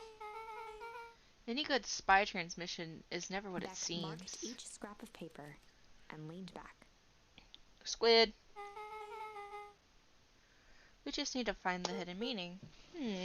Okay. What's another word for underground? Buried? Covered? Could it be a cover-up? Cover up the tunnels? Maybe it's one of those each letter is number thingies. So U would be 21, N would be 14, D would be... Oh! It's an anagram. Nuncreed's drugstore. Luca and Beck looked at Rollo with amazement. Dang, Rollo. You go, man. Rollo, that was incredible. Well, it's either that and Crid's new drugstore. Yeah, I think you were right the first time. How did you do that? What can I say? I love ciphers.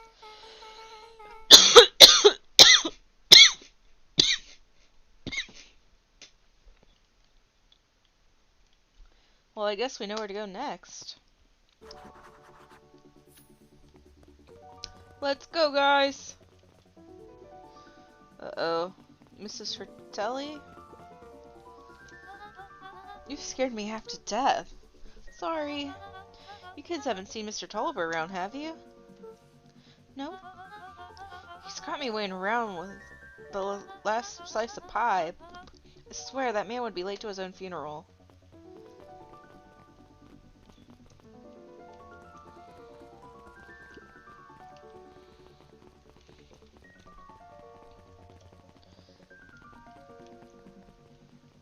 I wonder if we ever get to go in there.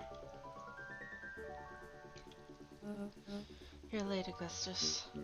Sorry, sister. Was caught up with work. Work? You? I had a few more details to lock down for the festival. Oh. What do you have to report? What is this Insipid Town Festival really about? Gus looked around nervously. I think Mr. Kerr really does just want to do some good for the town. He actually is a pretty nice guy. You should spend some time with him. I didn't pull strings installing you as mayor so you would you can make friends. Your job is to help me figure out what current perennial harvest's true intentions are with this town. We have a responsibility. This is our father's town. Was. Excuse me? This was our father's town. He's gone, Eris, and he isn't coming back. Father left us with nothing but problems. Mr. Kerr came here and offered to help us. We accepted that help. We didn't agree to them turning Father's warehouse into a toxic dumping ground. That is just a temporary arrangement. The glow can be seen from our damned backyard. They're dumping their nasty little secrets on us. When this all inevitably goes wrong, who do you think will be blamed? Eris's cry hung in the air. We have a new choice to make now, sister. This town's going to change whether we like it or not. Are we going to choose to be a part of that future, or be forgotten in the past? Blah, blah, blah, blah, blah. It's a shame. Father named you Augustus, but you'll always just be a Gus. Good night, Eris. I'll see you at breakfast tomorrow.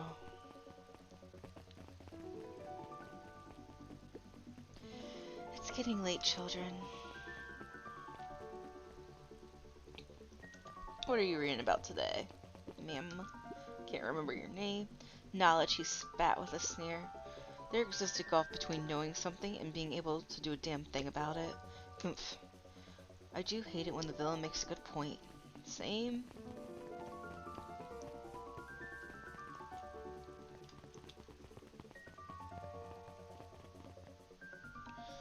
What are you doing here, Solomon?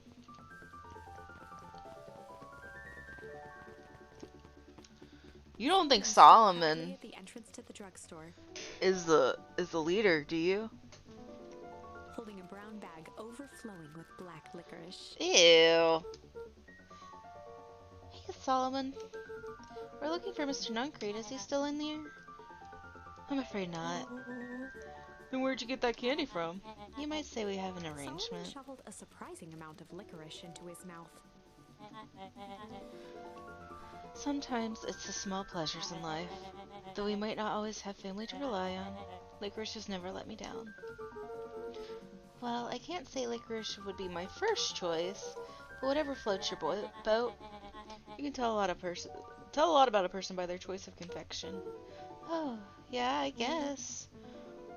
I like sour gobs. I'm certain you do. I've always wondered why Mr. Nuncreed kept licorice in stock. You must eat enough of it to make it worthwhile. There are many ways to earn loyalty. For some, it's as easy as cold hard cash. Okay, Solo. Well, he's right, it's locked. There's gotta be more clues.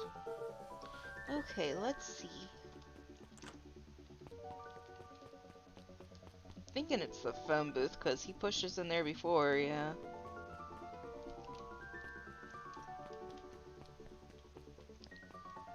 Yeah, I'm thinking it's the phone booth. Just wanted to make sure I wasn't missing anything. Have you actually ever seen anyone use this?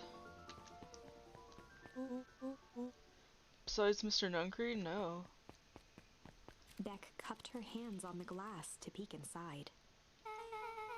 That's not a normal phone booth. It's got like a blinky keypad. Why would there be a blinky keypad?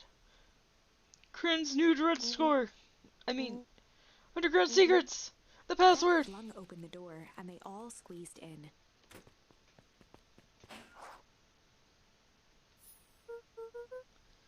All right, let's Luca see cracked here. his knuckles and entered the letters into the keypad.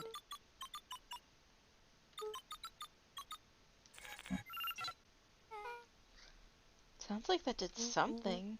Great, now what? I guess we... The inside of the phone booth dropped loose from its shell. Without even the space to panic, they closed their eyes, held their breath, and accepted their fate. Suddenly, the chaotic descent slowed to an effortless landing. It was unclear where they ended up, but at least it was solid ground. Weird. The air was stagnant and smelled vaguely of chlorine. I knew it. You knew there was a secret hub full of strange tubes under the phone booth? Of course I did. Didn't I say that? No. I definitely thought it. Luca, do you remember when I said how cool it would be if the transdimensional conduits from Hank Atomic issue 12 were real? Rolo, at one point or another, you said about every technology ever discussed in Hank Atomic. That's why I'm such a good predictor. It looks like each of them has something written on them.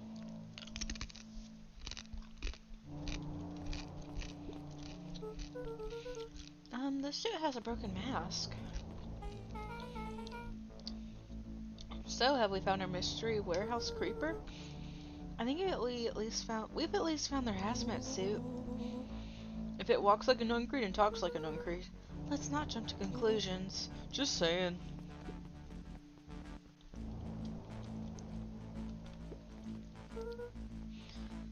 Mining Operations Alpha. You guys have mines here? Not that I know of. This town is all farms and fertilizer. And a series of tubes. Paul always said you can only trust a miner up to the point where they hit gold. Not sure how that wisdom applies to this exact situation. That's the thing about Paul, you don't always realize what he means until it's too late. Perennial Harvest main office. That's where my mom works. What does she do? Science stuff. Is she involved in all this? We just moved here. How could she be involved? True. Valentine Fertilizer Warehouse. Isn't that where you almost got snatched? Yeah. Why would Perennial Harvest have a tube going to the old Valentine place? This is starting to feel like something big. That's a lot of buttons.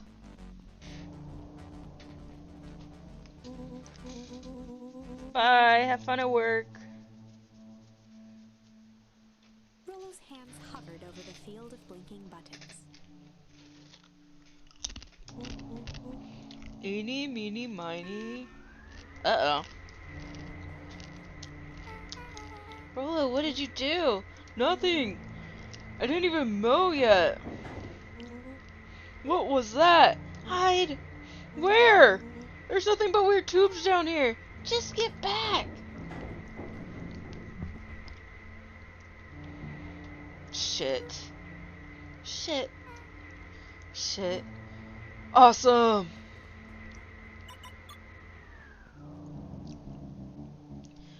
You all need to come with me now. We aren't going anywhere with you. Not until we get some answers. Mr. Underground's secrets? I told them it was an absurd password, but they love anything that makes them feel clever. They who? That's no matter. If I can keep you hidden until after the festival, I might be able to save your skins. We don't care about our skins. Hold on now, I like my skin.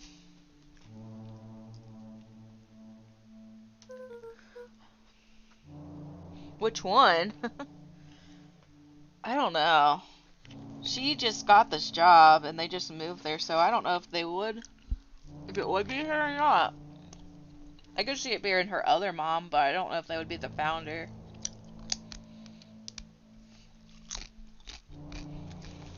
I can't decide who it would be. It definitely feels like it could be Sharper, like maybe he didn't actually die. Or it could be Gus or Eris.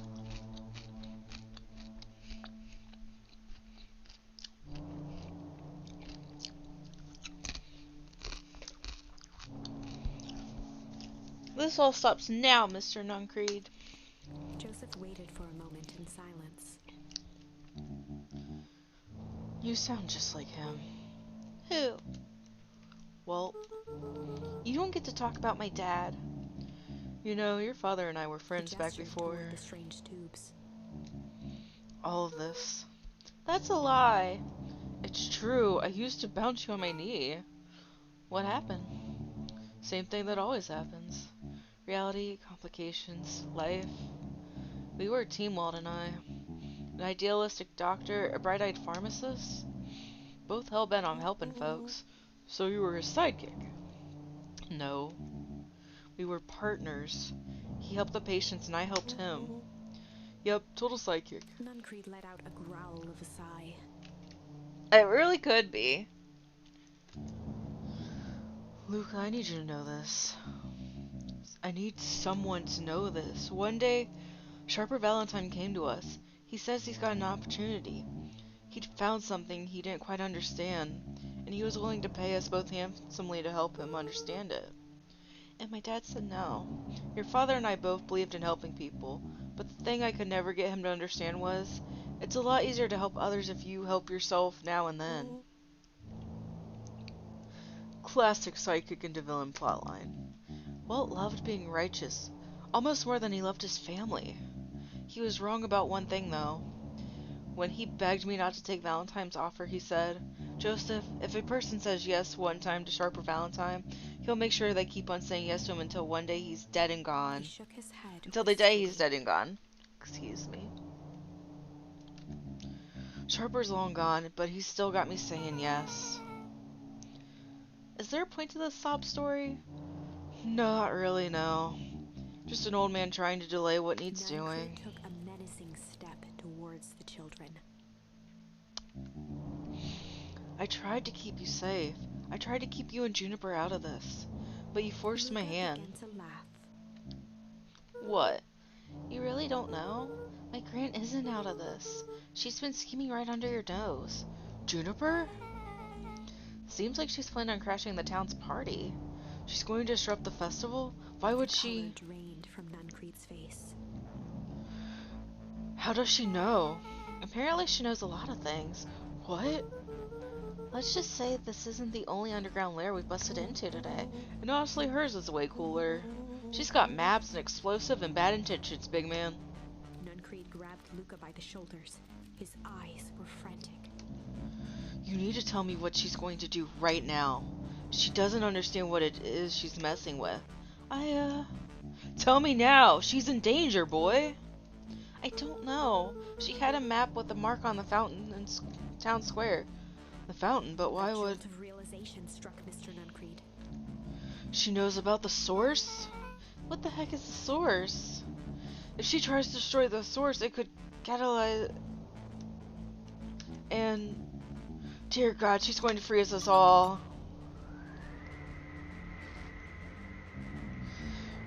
You all need to run. Run where? I did his voice all wrong. Run where? Away. As far away from this town as you can get. Head west and don't look back. Hey, Jazzy Butt. That did not go how I expected. So... We're totally following him, right? Totally. See you on the other side.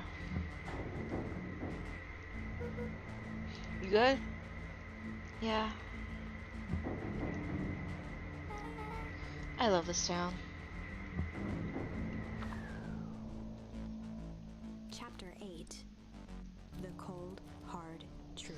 Dang, this shit's getting Becky crazy. leapt up, allowing the suction to yank her into the dark. Dimness eclipsed around her like the shutter of a camera as she seemed to cover great distance in mere moments. Mm-hmm.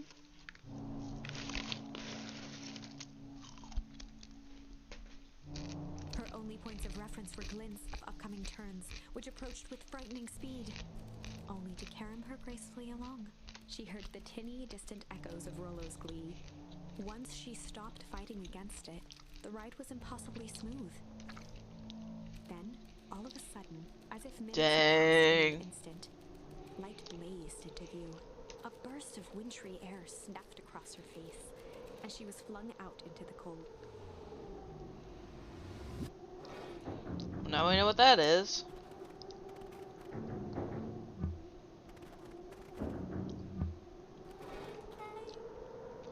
That was intense. Yeah. I think I might have parted with some fluids in there. Any idea where we are? Somewhere cold. Doesn't look like it got on any of us. Frollo, please stop talking. It didn't feel like we traveled that far. So where did it all go? This place sucks. Why would anyone want to blow something up out here? Only one way to find out, I suppose. We've got to catch up with Nuncreed. I think he went this way. Oh god. This looks familiar, yeah. Maybe we can clear the snow off? No time, Nuncreed's getting away.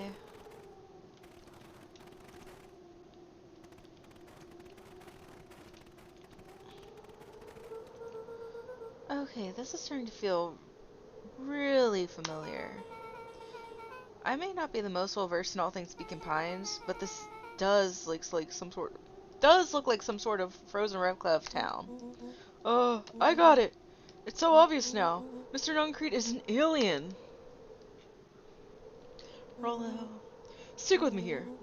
His species can only live in sub-zero temperatures. Oh boy, here we go. The source is their base camp dimension, so naturally they keep it cold. They found it by traveling through those metallic wormholes back there. Final objective, kill us all and shapeshift into Beacon Pine citizen of their choosing. You never really had me. But you very much lost me there. You get used to it. We should keep moving. Rollo is like interesting, like he's smart but also like kind of ditzy at the same time. As they rounded the corner to the frozen town square, they spotted Mr. Nuncreed inching cautiously toward a pit at its center.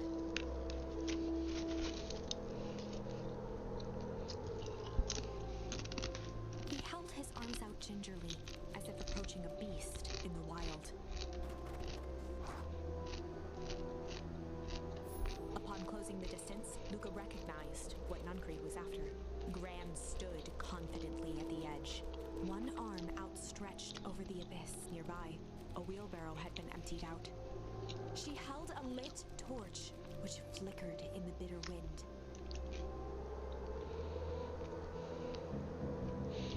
Juniper, I don't know what you think you're doing, but I assure you this is not going to solve anything. If you drop that, you've doomed this whole town. Oh, it wasn't me who doomed this town. I've been watching you, Joseph. I know what you've done. You and your co-conspirators. Brienne? What's happening? Luca, you and your friends need to leave right this moment. Mr. Nuncreed turned back toward the kids, desperation in his eyes. Listen to your grandma, Luca. This is between me and Juniper. Back held steadfast in awe. Luca approached closer. Mr. Nuncreed spun back toward Gran, his voice growing louder. You've got it all wrong, Juniper. Just hand over that torch. You don't understand what you're doing. How could I possibly trust you to do the right thing? Walt told me everything. He trusted you and you betrayed that trust. Luca, did you know that this man's entire life is a lie? If it weren't for him, your father might still be alive. Mr. Nuncreed winced with anguish. His voice hardened. That's not true. Both now yelled, not to each other, but at fate itself, making their peace with long-held burdens. The wind howled with encouragement. Walt was like a brother to me. We just had different ideas about how to affect change. Very convenient that your way just happened to line your pockets. Blah, blah, blah. Now that's not fair. At each other, both catching their breath. The moment balanced on a knife's edge. Amid a blur of emotions and memories, Luca's mind flooded with questions. The wind calmed, as if to give him the stage.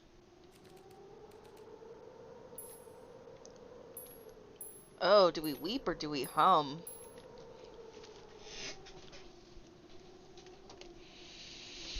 Like, I don't know what's gonna happen. I guess one is gonna cause her to throw it in, and we all freeze, and the other one's gonna continue the story.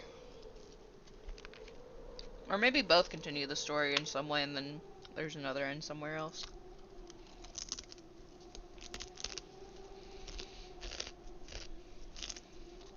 I'm gonna be right back.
Okay, let's cry and make her feel guilty.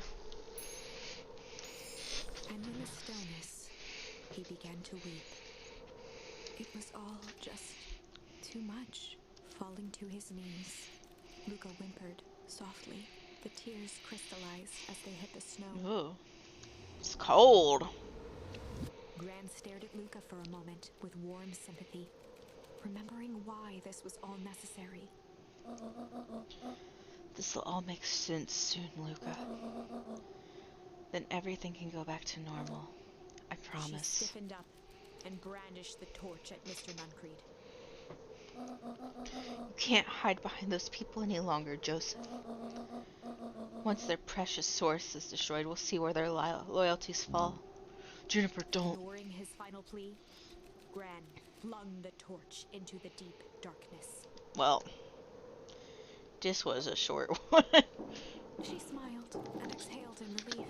Mr. Nuncreed moaned in resignation. The torch echoed as it ricocheted down the hole, punctuated with a thunderous thud. You see, Joseph, I've learned one very important lesson in life. If you want things to change, then you must be willing Before to... Gran could finish, the ground shook her to silence.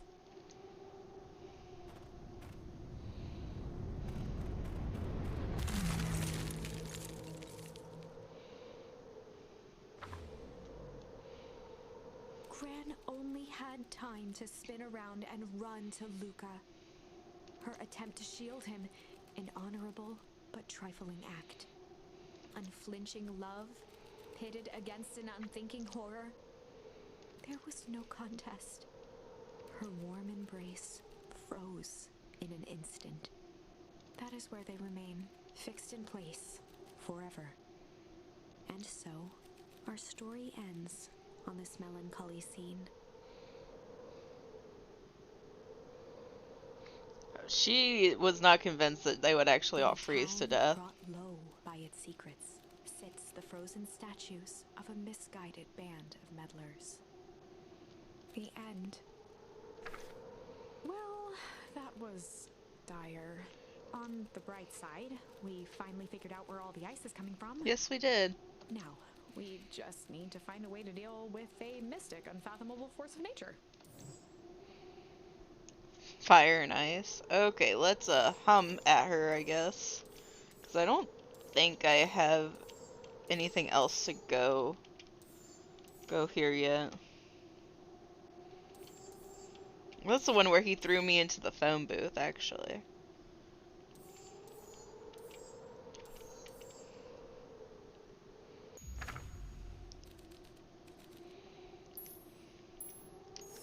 And in the stillness, he began to hum.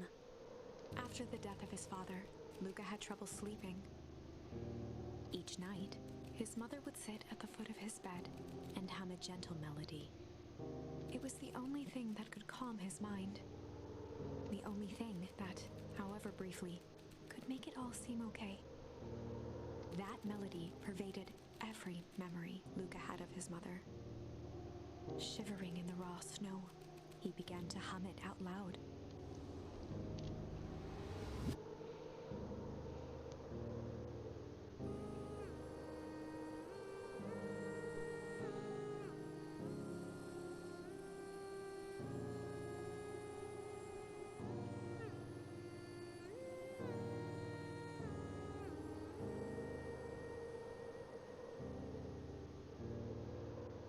Gran lowered the torch, listening closely.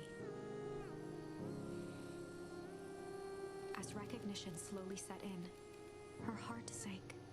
Those countless nights of consolation, the incomparable loss they shared together.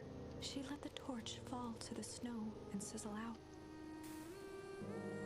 A few steps toward Luca was all she could bear before dropping to the snow herself. Through a flood of tears, she began to hum along, note for note. So I wonder if that's actually his mom hiding.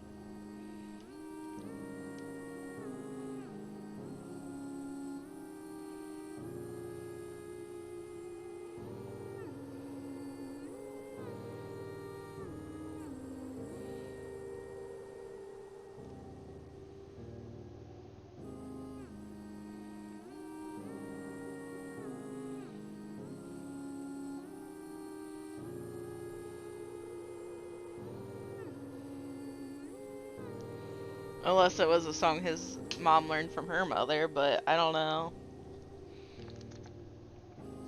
Luca lifted his head in astonishment.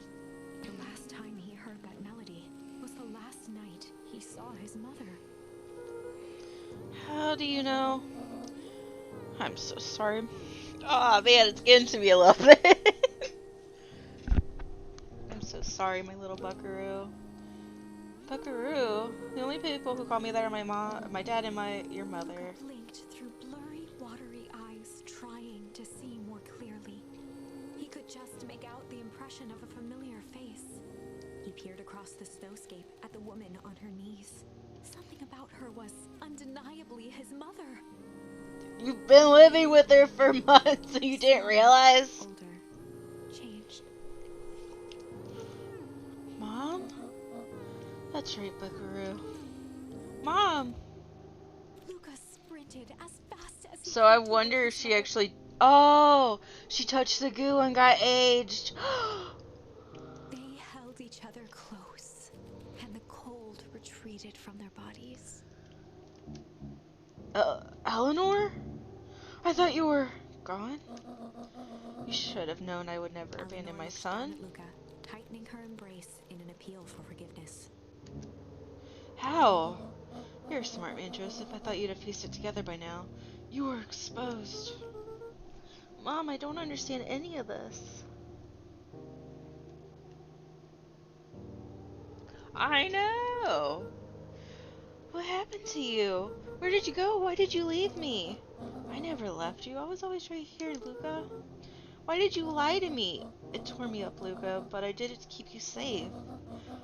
I thought that getting answers would help us both move on. But the more I discovered, the more I realized the danger we were in. Until perennial harvest was stopped, it would be better if everyone thought I was gone. Blah, blah, blah, blah, blah. You could have trusted me. These are bad people, Luca. They won't stop until they get what they want. And they don't care who gets hurt in the process. Then what do? We have to stop them. Joseph slumped into the cold, wet snow. They can't be stopped. This is too big. I tried beating them at their own game. I'm done fighting fire with fire. For the first time in a long time, her voice felt like her own again. No more lies. I see now there's a better way to stop perennial harvest. The cold, hard truth. Luca gazed down at Nuncreed with pity. He looked small. Joseph stared into the snow as if searching it for answers. Come on, everyone. We've got a party to crash. What the fuck?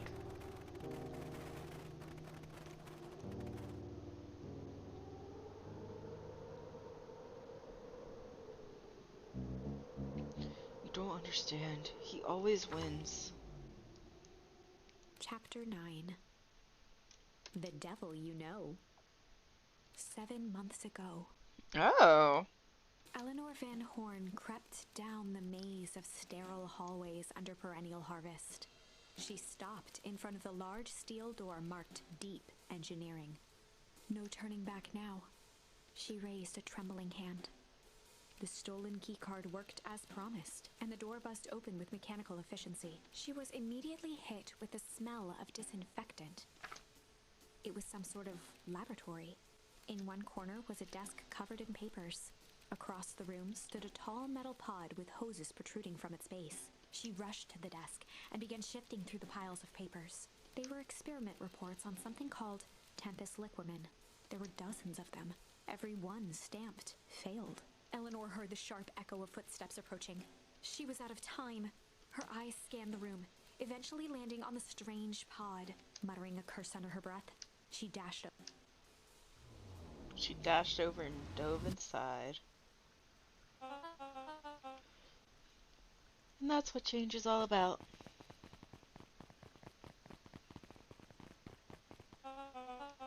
Grabbing the future by the scruff of the neck and making things happen. Change is a choice. I'm tickled pink that we will all be making that choice together. How great is that? This man is a liar. Excuse me? I will not. This town has a dangerous secret and perennial harvest only exists to keep it hidden. Nonsense. They picked up the whole damn town and moved it right under our noses. You aren't making any sense, dear. Mr. Kerr addressed the crowd with a sarcastic tone. Imagine such a thing. It's absurd and just plain impossible.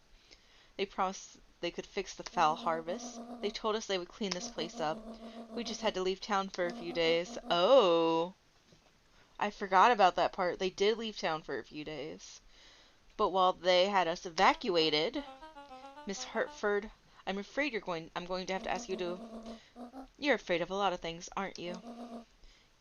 You sniveling little worm. This is growing tiresome. A little help, please. Don't you all see? This festival is a sham. No excuse to have the whole town gathered in one place. They are planning something awful. I don't know what, but these people are wicked. Don't listen to her. She has absolutely no proof. I am the proof. I'm Eleanor Van Horn. Whispers filtered through the crowd. Well, aren't you a little sneaky Well, aren't you just as sneaky as the Dickens? We all knew Valentine's fertilizer was too good to be true, and now this whole town is paying the price. Ladies and gentlemen, I'm so sorry about this disruption. My associates will take care of this obviously disturbed woman. We'll take this obviously disturbed woman somewhere comfortable, so she can get the help she needs. She's not the one who's disturbed. You two-timing clown. You all know there's something wrong with this town. It was just easier to look the other way. The truth is...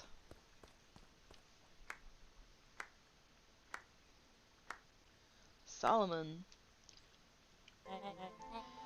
That's quite enough, Mr. Nuncreed. Torment dragged on Joseph Nuncreed's face. His name's not Solomon! He's a D.H. Sharper! That's why it wasn't his will that heirs had to take care of him. Holy shit!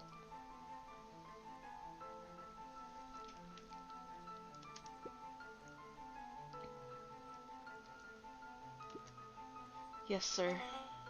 Take them away. No, I want them to see this. The ever tempestuous Eleanor Van Horn. You've been quite the thorn in my side, like a weed that's burrowed in where it doesn't belong. I must confess, you look dreadful. I know, right? Uh, I'm sorry I did this while she was at work, but I don't think we would have made it this far if I did it later. Because we've already been at it for like 2 hours.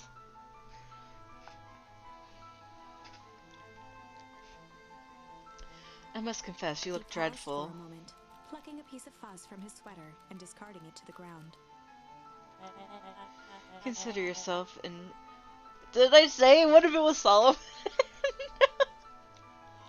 Consider yourself in rare company. You've managed to pull one over on me. It won't happen again. I knew you had some sort of plan to disrupt our little party, but alas, I expected something a bit more impressive than incoherent rambling. No matter, your failures are yours to bear. Mr. Kerr. Yes, sir. It's a shame that it was cut short, but I thank you for that rousing auditory. Or, I don't know how to pronounce that. I will take it from here. Yes, sir, of course, sir. You have done quality work for me, William. You can look forward to the recompense we agreed upon. Gave a bow of deference. Founder, you are most gracious. Rippled through the crowd. Thankfully, we can dispense with the formalities from here on out. Pulled a glass vial from his pocket. Is he gonna age himself up? He downed its contents. What the fuck is this game? Solomon's lips.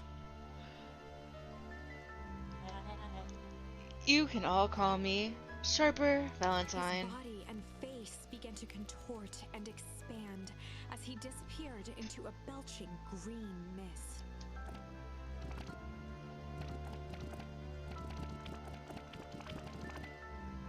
A hushed horror gripped the crowd. Oh, he looks This evil. is a story about change. What? No! Huh, so you didn't see that coming. Good. Sharper examined his new hands. Well, this is quite the improvement. Everything looks so much smaller now. Eleanor was right about one thing. The festival was a ruse. I wanted you all to witness my glorious return with your own eyes. Why does everyone look so downtrodden? This is a celebration, people. Maybe it would be better if we help set the mood. Maybe it would help if we set the mood. Mr. Kerr, be a dear and reveal the sign. Ah, wonderful. Sharper choked out a crude squawk of a laugh. I don't know. Frustrated grumbles sprinkled through the crowd. Sharper, you malicious bastard. I'm glad you're back so I can tell you to your face. You destroyed this town. We ain't gonna let you get away with it again. Sorry, this is not the time for audience participation.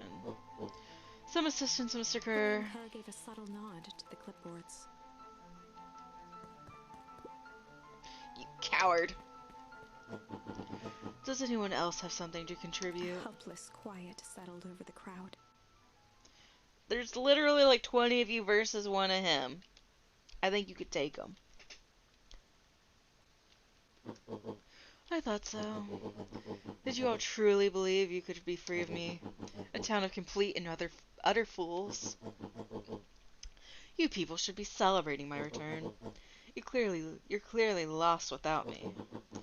That leads me nicely to my children. Daddy? I gave you both the greatest gift a parent could give. The opportunity to prove yourselves in my absence. Squandered.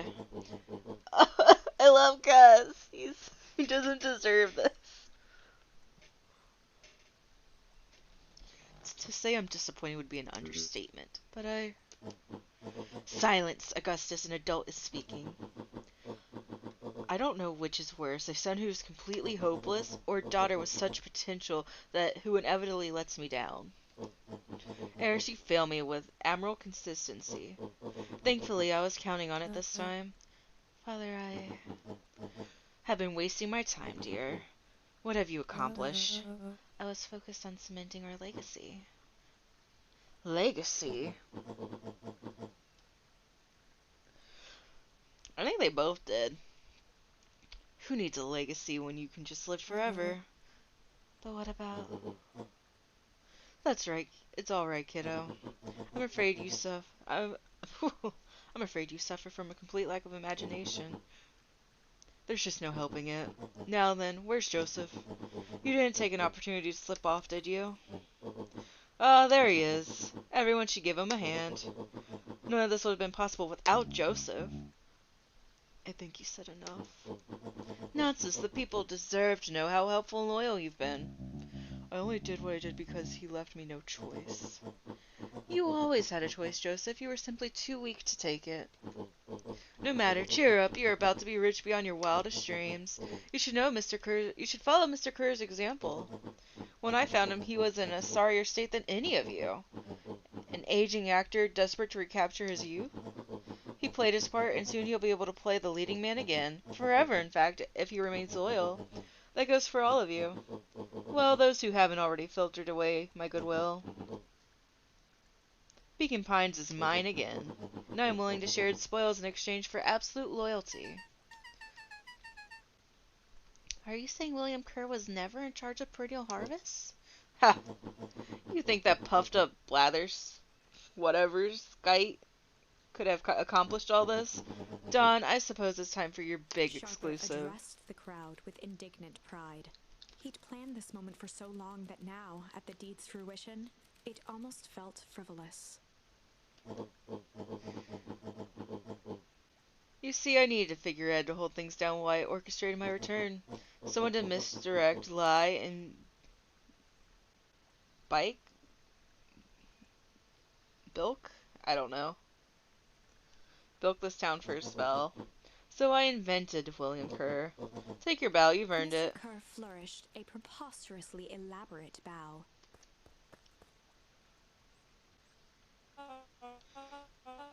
Wait, that name is familiar. Patrick C. Montesquieu, thespian extraordinaire at your service. Founder, I just want to thank you again for this opportunity. It was truly the role of a lifetime. Wait, so this Bill Kerr was Patsy the whole time? Oh, there was a book in the library that he wrote himself about himself.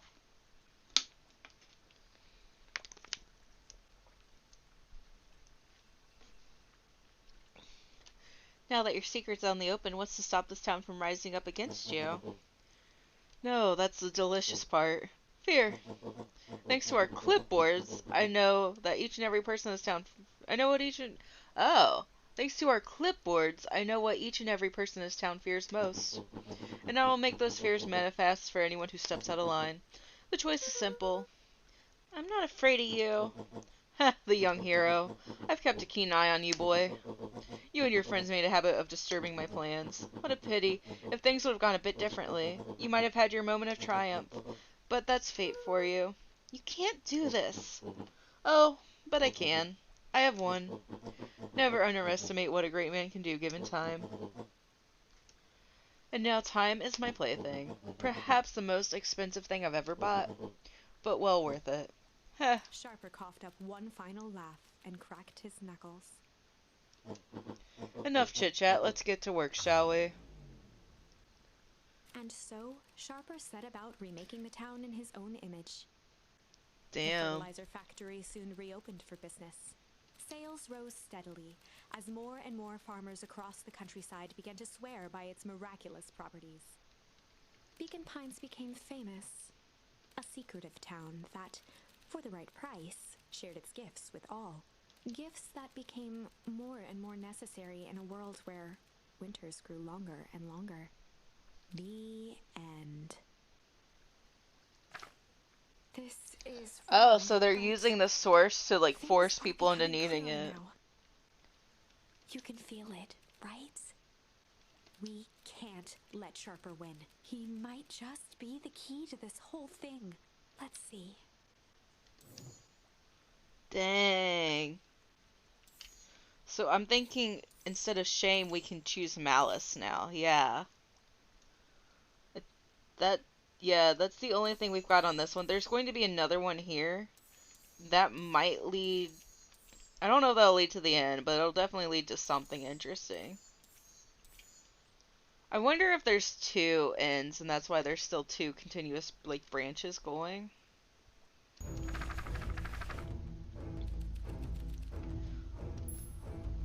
Malice. There was malice lurking behind those eyes. This is when he threw me in the phone booth the first There time. was a malice lurking behind those eyes, like a trap ready to spring. Luca felt the weight of Nuncreed's hand on his shoulder. Something wasn't right. He didn't know why, but something was telling Luca to get out of there. I just want all this to be over. Of course, I'm sure it will all work out soon enough. I should get going. I told Roxy I'd check for Rollo at the Luca twisted treehouse. free of Nuncreed's grasp. Of course. Wait, is this after he went missing? Luca, you know your dad and I were good friends back in the day. You can come to me with anything. Anything at all. No, thank you. Bye. Let me try to remember where we're at in the story. Yeah, so I think this is the one where we didn't go, or we did go with Rollo and he's missing. Yeah. So Rollo's missing in this route.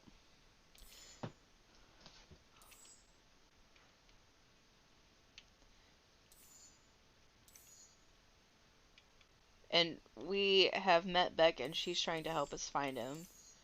We separated for the day and we went to Mr. Nuncreed's, and first time he showed me down the phone booth and it ended there. So I don't know what's going to happen this time.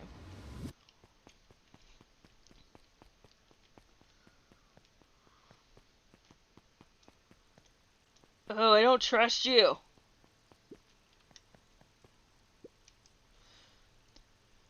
These festival decorations are a bit humdrum. Now, if I were to throw a festival, it would be a thing to behold. I agree. This is all more than a little sad. It's worse than sad. It's boring. What if we did a little something to spice things up? I'm listening. You know that festival sign waiting to be unveiled? It would be a shame if someone. Eagerly formulating a plan. I'm confused as to what they would be doing, because if it is meant to say his name on it, what would he want to change it to, you know? Oh. Identify yourself, please. Nellie Modwell? I work here now? I am unable to locate you on our staff roll. Oh, I don't officially start until tomorrow. Mr. Kerr said I could come in early tonight and get a few things done. Hold, please. Clearance authorized. Thank you. Our harvest awaits. Blah, blah, blah. What's going on, George? Or Jeff? Whoa, you could get a wrench to... You could get a wrench to the noggin sneaking up on a guy like that. Don't scare a man while he's drunk and sunny. Evening, Jeff. Isn't it kind of late to be junking? I might as well ask the same thing of you. Find anything good? Ever since Perennial Harvest moved in, even junk is trash. You can learn a lot about a person by looking at what they throw away. With this bunch, it's all shredded paper and coffee cups. Well, I'd better get going. I didn't see nothing if you didn't see nothing. See what? Exactly. Can't talk to the clipboard. Thank God. I don't want to. Mr. Sinclair? Okay, you're just gonna stay there forever. That's fine. Sup? I can't remember your name anymore. Oh, let's see if we can catch any more fish. It's been a while. Crooked. Luca That's tied new. a bent nail onto the line. If all you have is a hammer... I wonder if this actually does anything, or if it's just like an extra little, like, game. Like, are these all gonna, like, mean something eventually?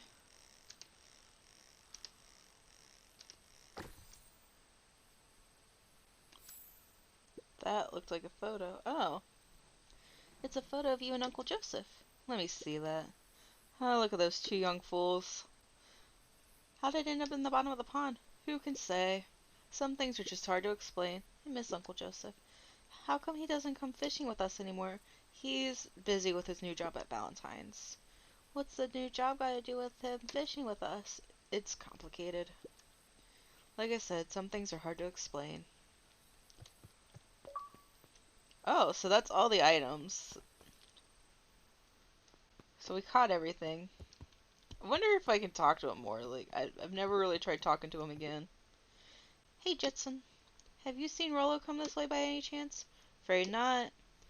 As elusive as the fish in this here pond. Well, let's see if he's in here. Because I don't think he is. He missing. Rollo! He aired a long holler into the woods. Rollo!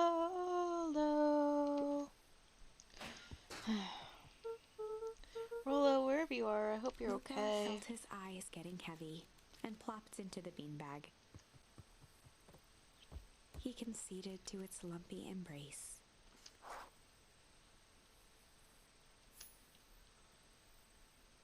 Oh yeah, this is where like Roxy's freaking out and we actually told her what Luca found happened. himself in a vast black I don't like these expanse. dream sequences, they're always really freaky. This time, he knew exactly where to go. He took a single confident step forward. The world flickered and pulsed. He found himself standing in front of the frigid air of a blazing campfire. The source. He plopped down cross-legged and gazed into the cold flame, waiting. Soon enough, the fire began to die out, popping sporadically, until all that was left was a single ember. Luca stood up and dusted himself off. He plucked the glowing ember from the cold ash, examined it, and slid it into his pocket, a keepsake.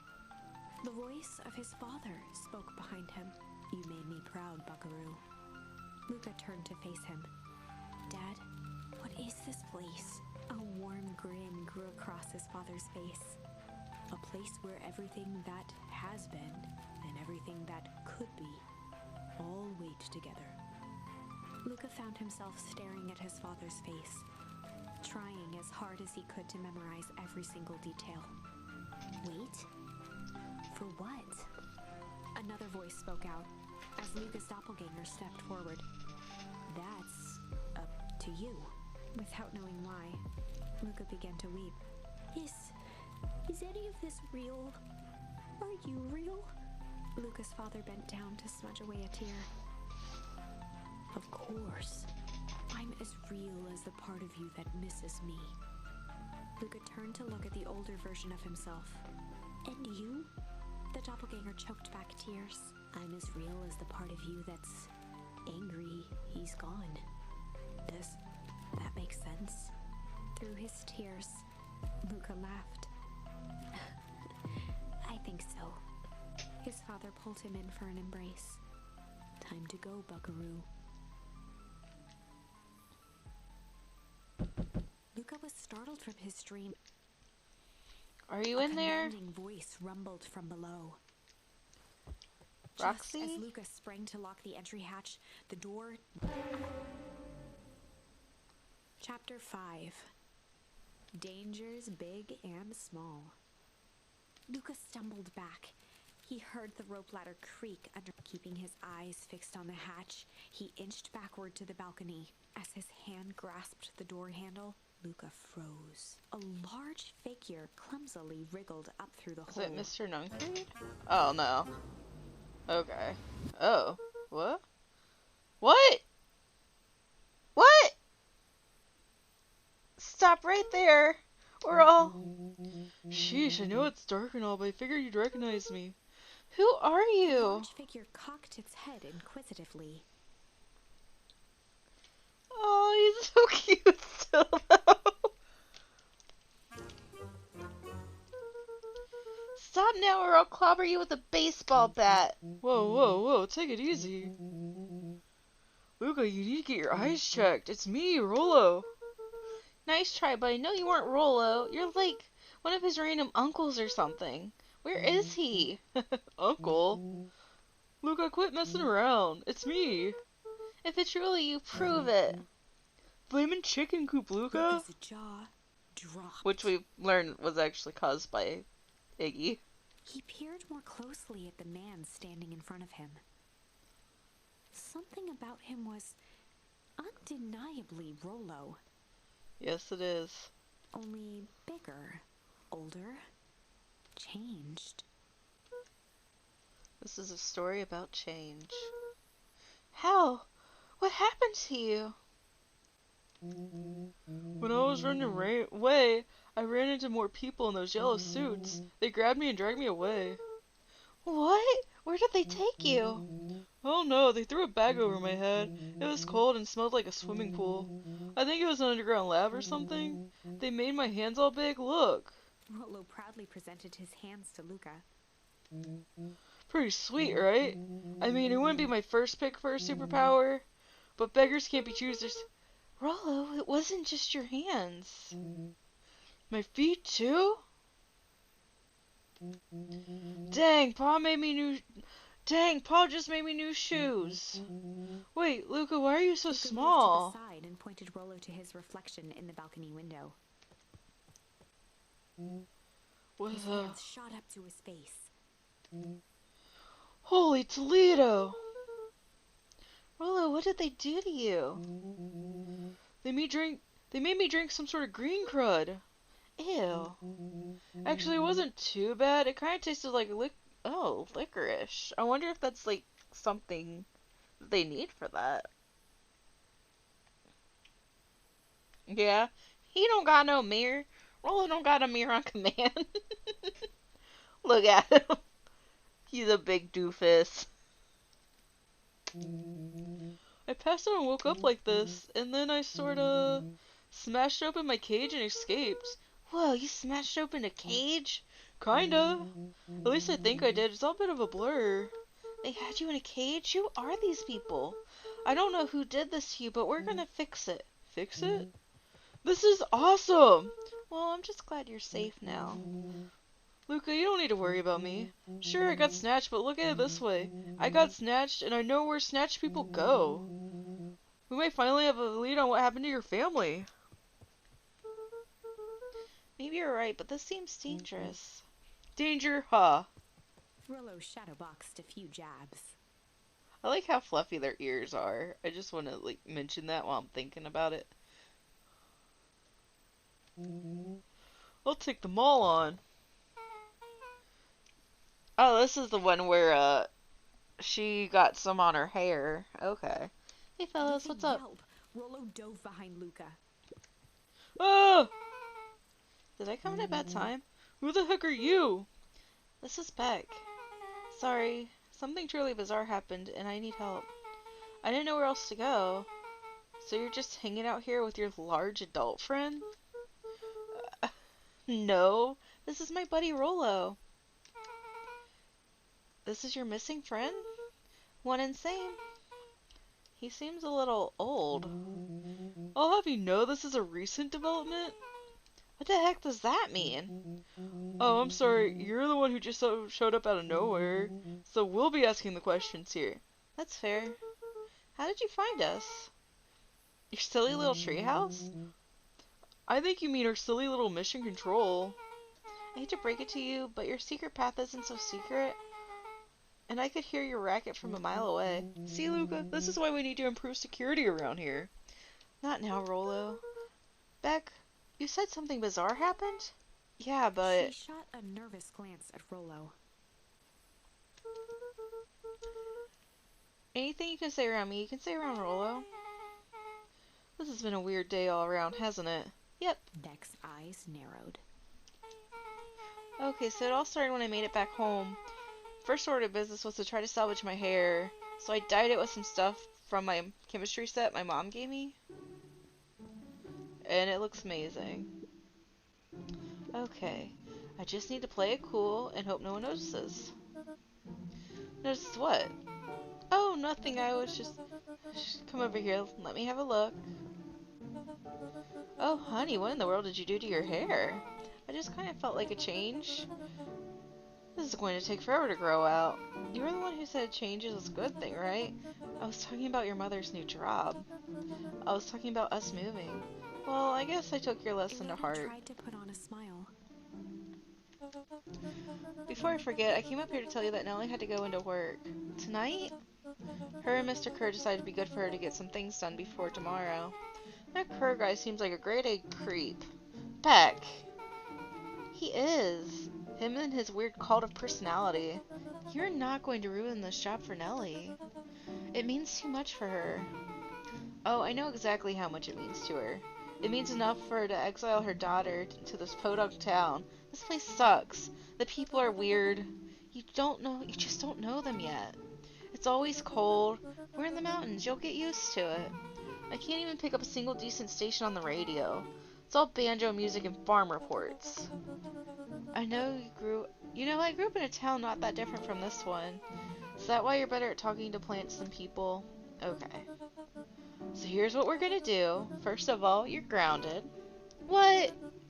In the morning, I'll have Nellie come and see what we can do about fixing your hair. You need to look presentable for the festival. But not another peep. She sighed, and after a moment, looked down at Beck sympathetically.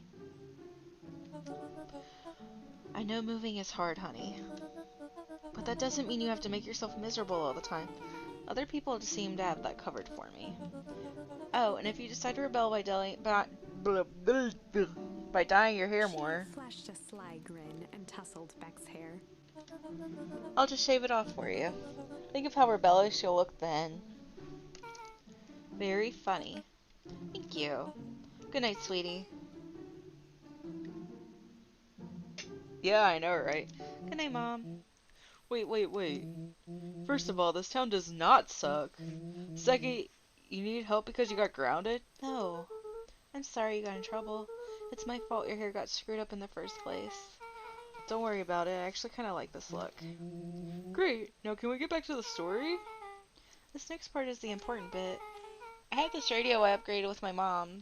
I was too angry to sleep, so I tried to dial into something worth listening to.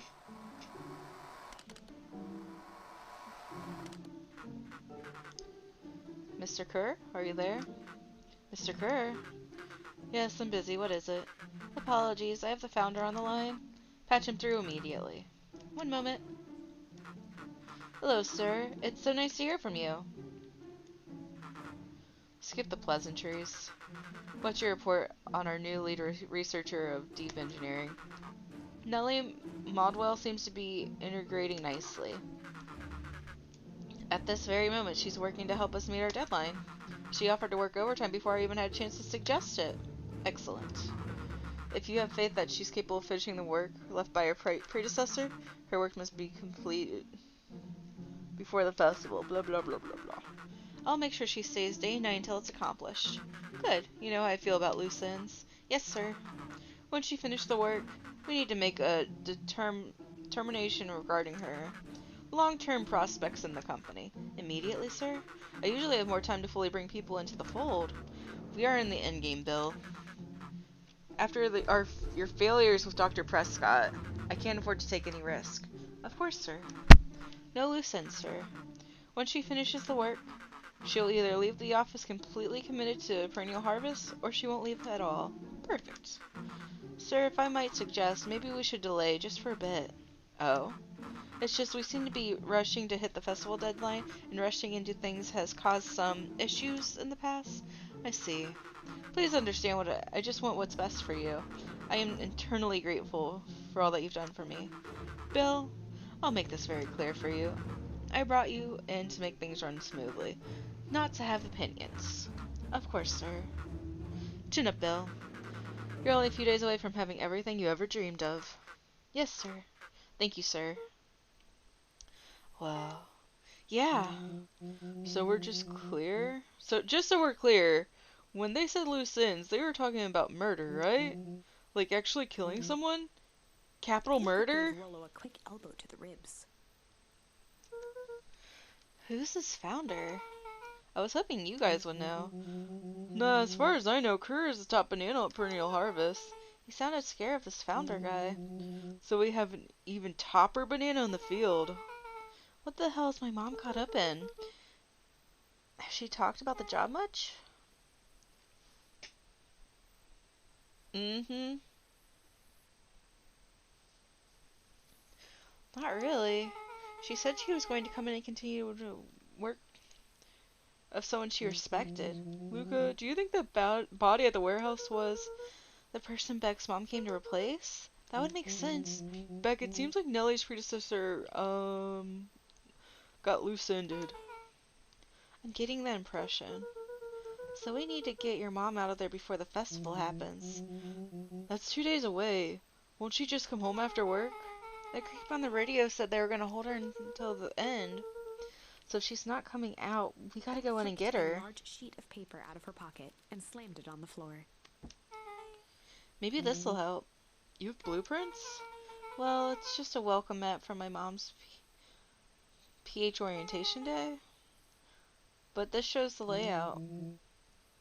Sure looks like blueprints to me. Look, here's the reception area. There's a big room marked Founder's Office. It even has the exits marked. Guys! We have a deadline. We have an objective. We have blueprints. You realize what this is, right? Wiggle with excitement. I think we're heisting. This is officially a heist. Okay, Rollo. Chapter 6. The Heist. Oh my god. They spent the night's end huddled around that small map, formulating a plan to infiltrate the headquarters of Perennial Harvest. It would be no small feat. A modern facility equipped with all manner of technology, not to mention the swarm of clipboards that would most certainly be scattered throughout. By the time the sun began to peek through the car window used as a makeshift balcony door, all were in agreement. This could just work. The final day before the festival would be used to prepare. They'd need to pool every resource at their disposal, pull every favor with a thread. Even enlist some unsavory characters around town with important tasks only they were suited for.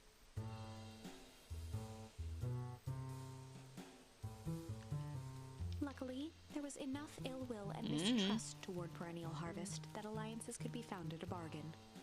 Luca, Beck, and Rollo rubbed their eyes as they exited the treehouse. They hadn't slept at all that night. There was no time. The festival was to begin in 1 day, and they each had their assignments.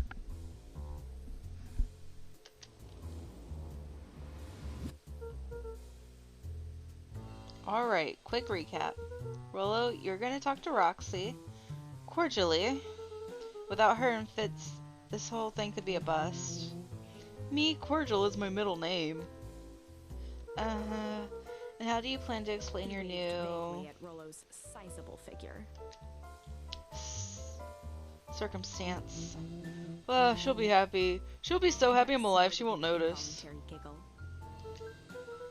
And Beck, you're sure Ilona won't just shoot this whole thing down when she hears it? She'll listen. When she understands the danger Nellie is in, the danger we're all in, the plan will make sense. Okay. That leaves me with Jeff and then Iggy. How are you gonna persuade them? I'll think of something. Looked at each other with sleepy confidence and nodded. Well, Godspeed.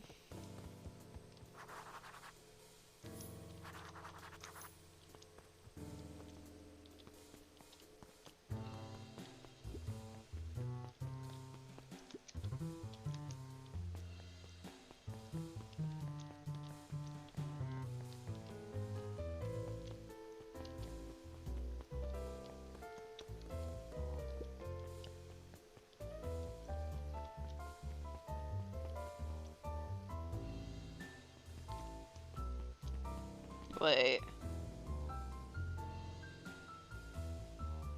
Oh. I know what he's doing with the sign.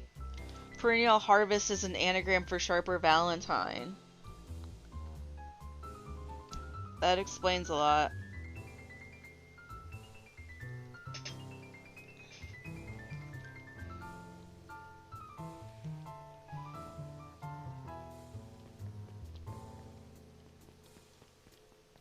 What are you reading today, ma'am? Undaunted, he shook his head. Over? No. Endings are merely a state of mind. This doesn't end until I give up. Wow. I admire the conviction. But can he really pull through? I only thought about it because that one thing was an anagram. And I was like, why are they changing the sign around? Like, if this is a...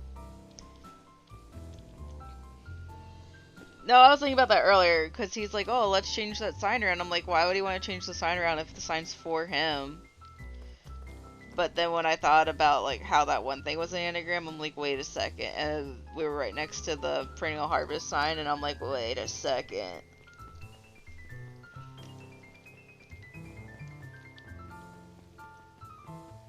There he is.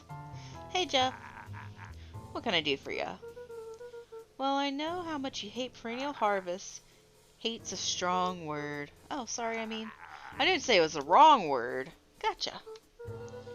So we're gonna break into their headquarters, and I thought you might be able to help. Wheezed out a long snicker.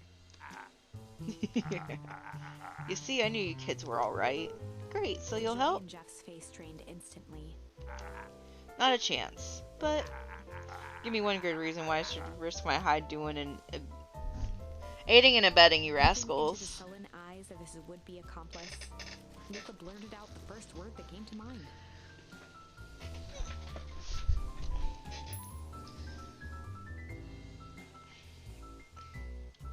Oh man, I don't even know what to pick. There's so many. What do we tell Jeff to convince him?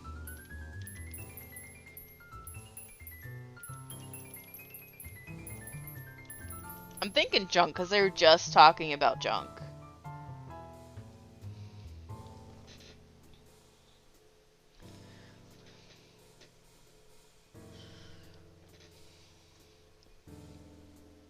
We're gonna do it. Junk! Yeah, what of it? Sonny, I got more junk than the king has copper. Ain't interested. Well, we'll keep trying then. Luca wasn't ready. He shouted out Hide. Jeff's brow perked up. What'd you say? Go ahead and hide Sensing then. some traction, Luca carried on with vigor. Let a bunch of kids do what needs to be done. We're not Jeff's afraid. scowl faded with a sigh. Say, whoa. Say what you will about old Jeff, and they all do, but you'll never hear him say I hid from none. One good stomp of the foot was all Jeff needed to drive his point home. What was it you kids needed? Some sort of disguise. I've got just the thing. And while we're at it, that crate should come in handy. That ain't gonna be free, you know. I was thinking 5 bags of sour gobs could cover it. Put it on my Luca tab? offered out his open hand to seal the deal. With a firm and dusty grip, Jeff reciprocated. Done. Swing by first thing in the morning. Now, I'm not 100% sure where Iggy would be.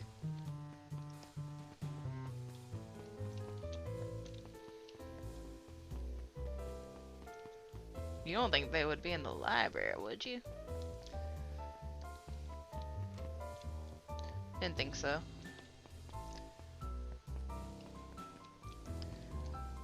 Reverse psychology. Oh, there they are. What's up, Igster? I've changed my feelings about you since you sacrifice yourself in that last one.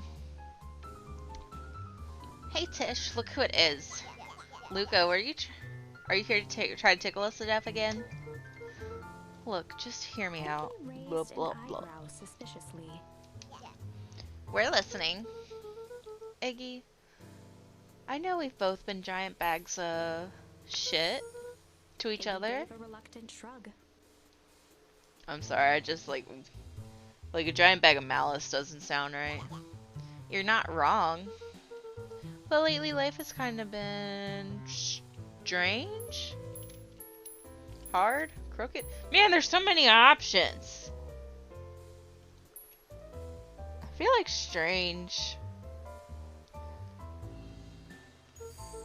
Strange, you know? Considered the point. Things have been weird around here. So I'm offering a truce and asking for your help. What do you say we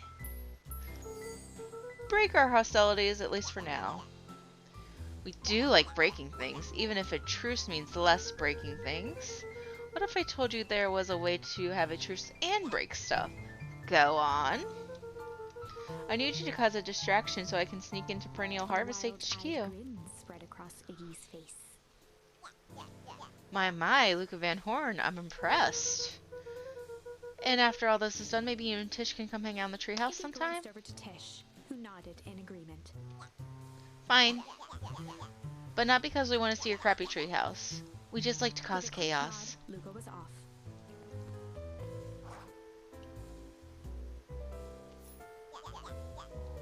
Did you hear that, Iggy Tish? gazed up at Tish with a smile.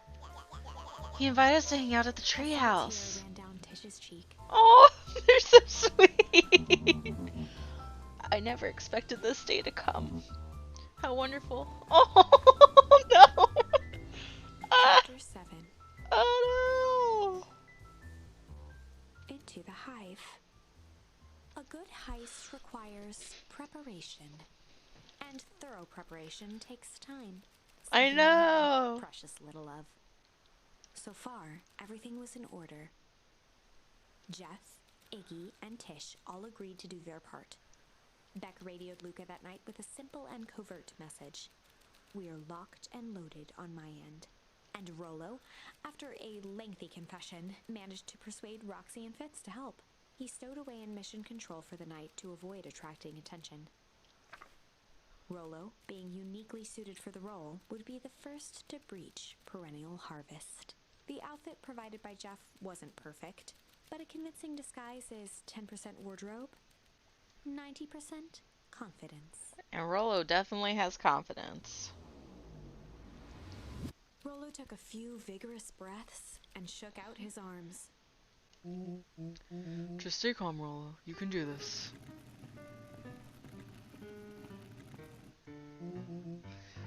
Got your delivery here. A delivery? I don't have anything in my notes about a delivery. One moment.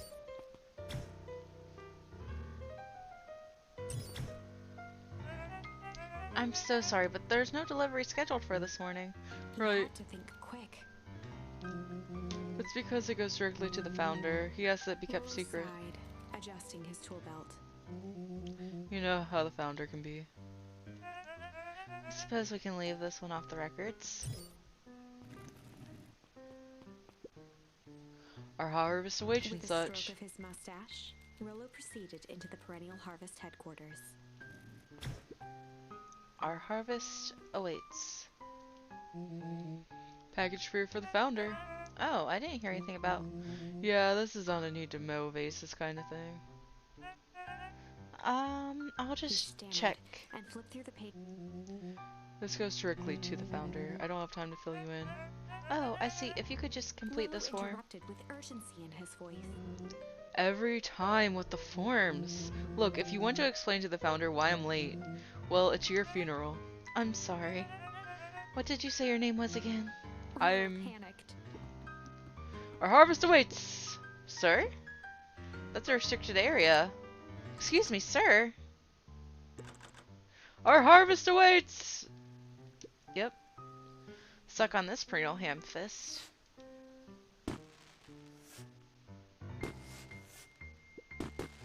What The was distraction that? was enough for Rollo to regain his confidence. Just open the damn door. I've got a job to do. Rolled around in a friend. I should check on that noise. Oh, come on! Just buzz me in already. Haha. Phew. That was close.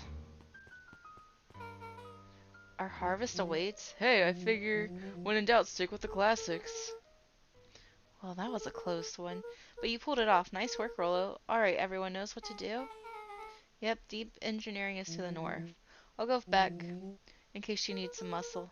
I'll head to the east to the founder's office. You two be safe. Oh no. That's odd. Not even any cups for the water. That is odd, isn't it?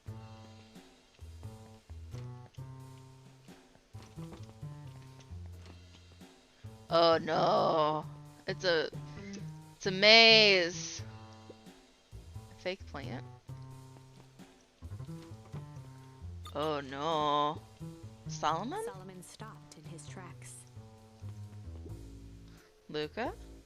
What are you doing here? It's a long story. Are you okay? Familiar of Confusion flashed across Solomon's face. His words rushed out dramatically. No, I am most certainly not okay. Someone strange people grabbed me and... Were they in hazmat suits? Yes, how did you know? They brought me here and locked me up when they were distracted. I ran. Dang, okay, you should stick with me. We've got a plan. Solomon's facade briefly faltered. We? Yeah, Rolo and Beck are headed to deep engineering. Thank heavens you found me. We've got to get out of here. We can't leave just yet, but they'll catch us again. I gotta do something first. When you were running, did you happen to see a door marked Founder? Founder? Why are you looking for him? I'm not. I just need to get into that office. Now that you mention it, I do think I saw a door that said Founder. It was just down this way. To notice a plaque above the door. Office of the Founder? Knocking comes with consequence. Oh, here it is. So it is. It's pretty lucky that I ran into you or else I might have missed it. Truly fortunate. Tried the handle. Locked. Solomon leaned forward to examine the mechanism. Regrettably, it seems to be some sort of electric lock. I don't know.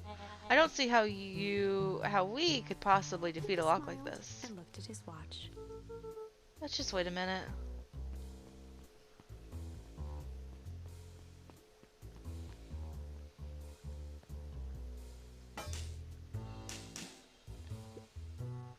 I don't know what sort of funny business you're up to, but I like it.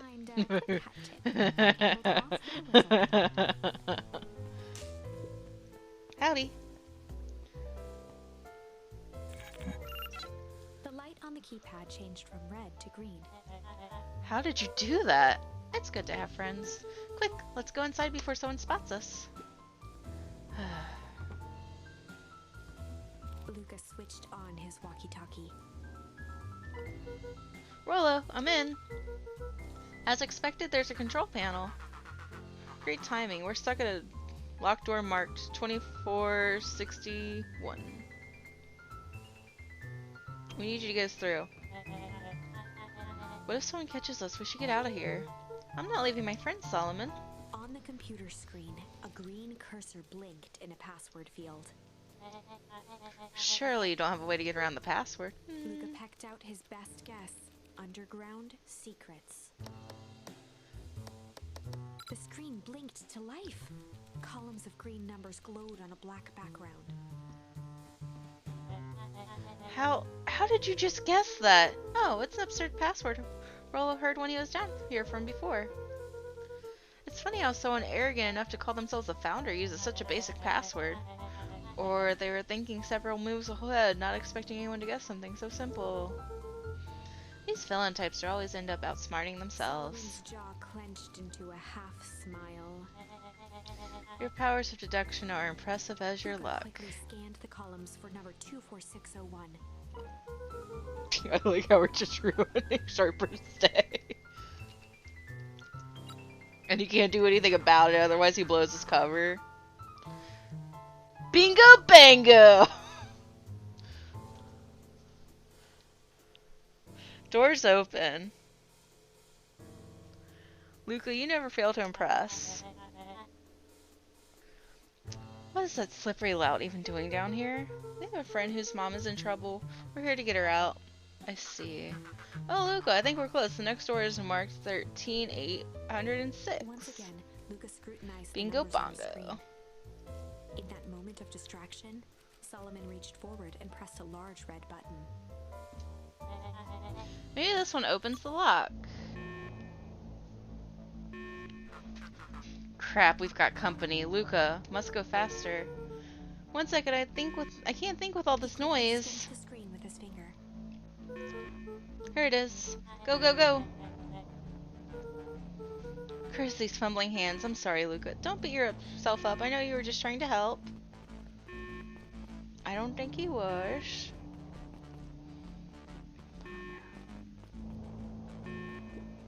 Aw, man, no water cups. Rolo!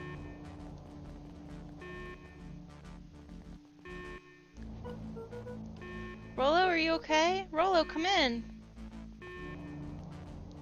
Mr. Kerr approached with a sneer and spoke into his walkie-talkie.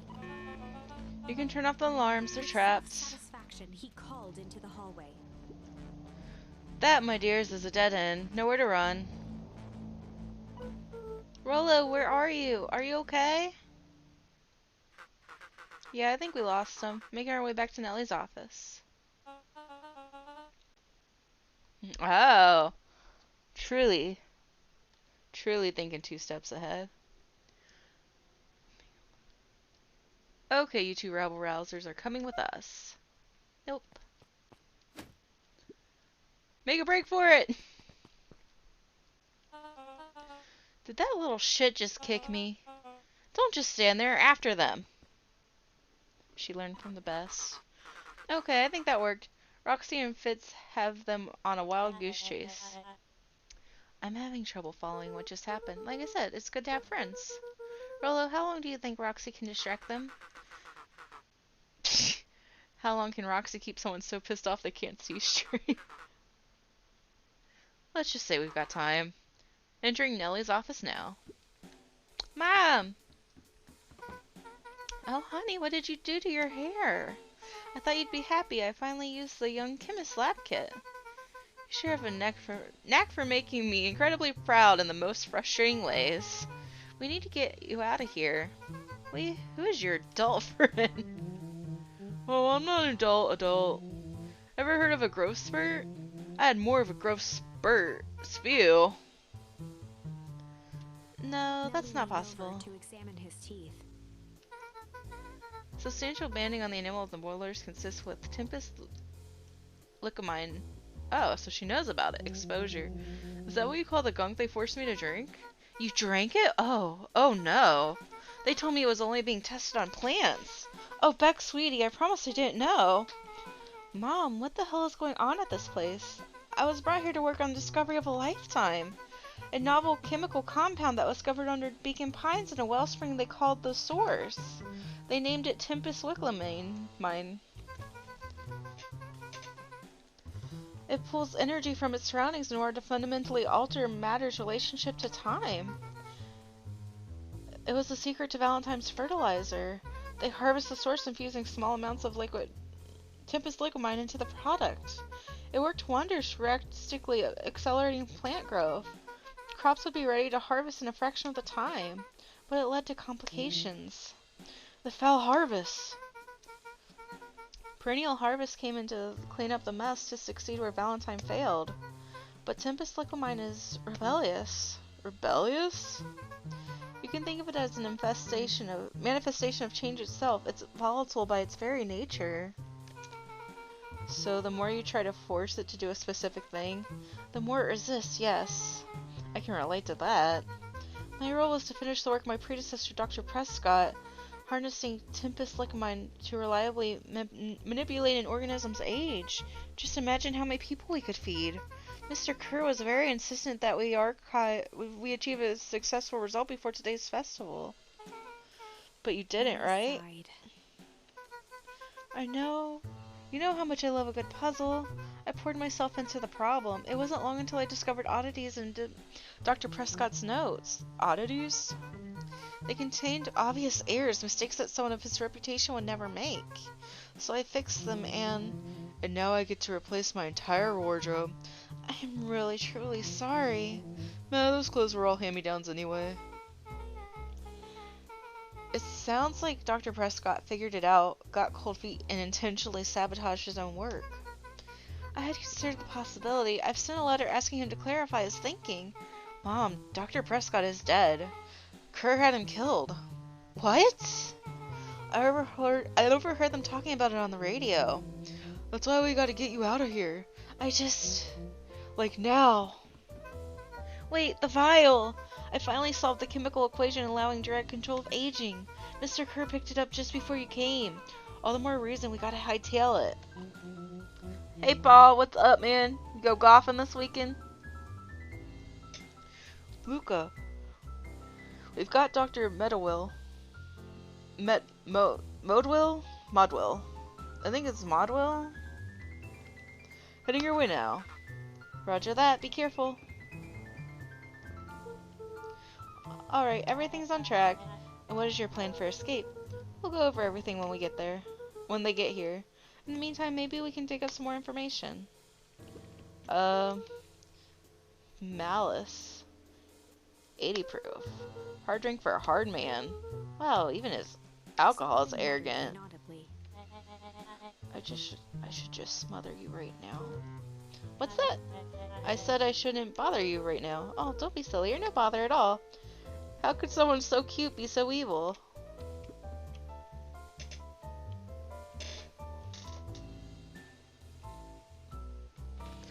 I always play like shit, so it's fine.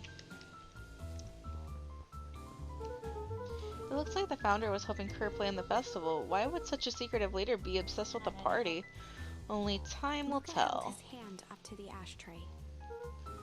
Still warm. He must have been in here recently. You're gonna fuck up your little child lungs if you do that, man. Luca tugged on each of the cabinets. I don't have any water with me.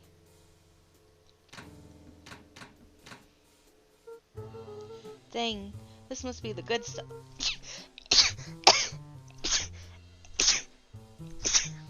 They're all locked. Perhaps he's not as careless as you suspected. I bet there's a key around here. Because you are careless. Also, there's books stacked on the chair because he needs it. Thank you.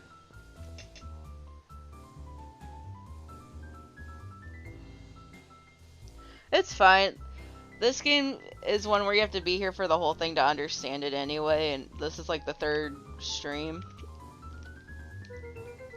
But I do recommend watching the VODs if you are interested in the story, because it's a good one. Let's see what else this bad boy has on it. Security system, time card logs, payroll. You know, for being so evil, this guy sure is Solomon boring. once again muttered under his breath. I know, right? Just you wait. Huh? Oh, nothing.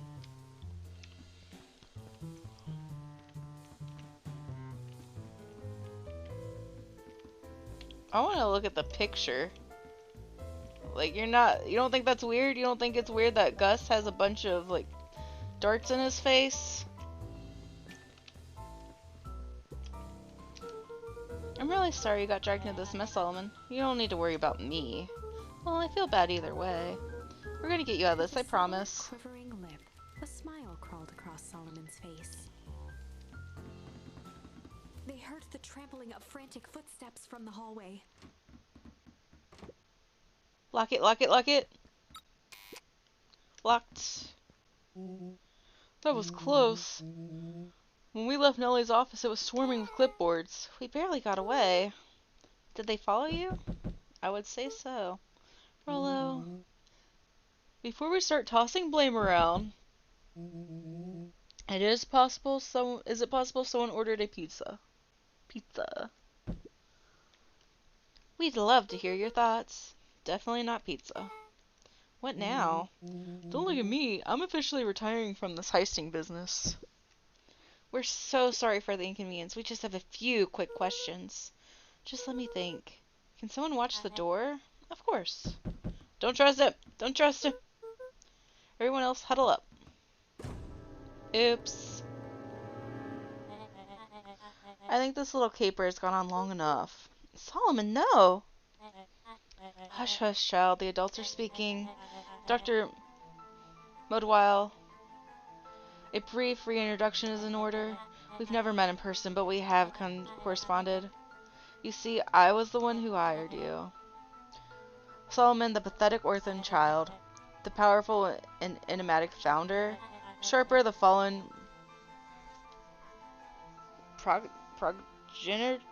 progenitor? I'm not good at words, guys.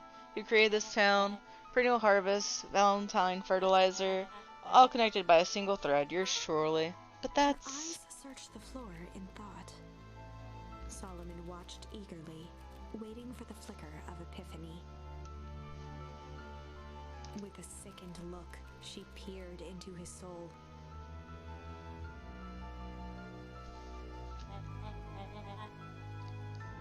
Yes, now you've got it. Tempest Liquimine. You discovered how to reverse the process. Solomon clapped with genuine delight.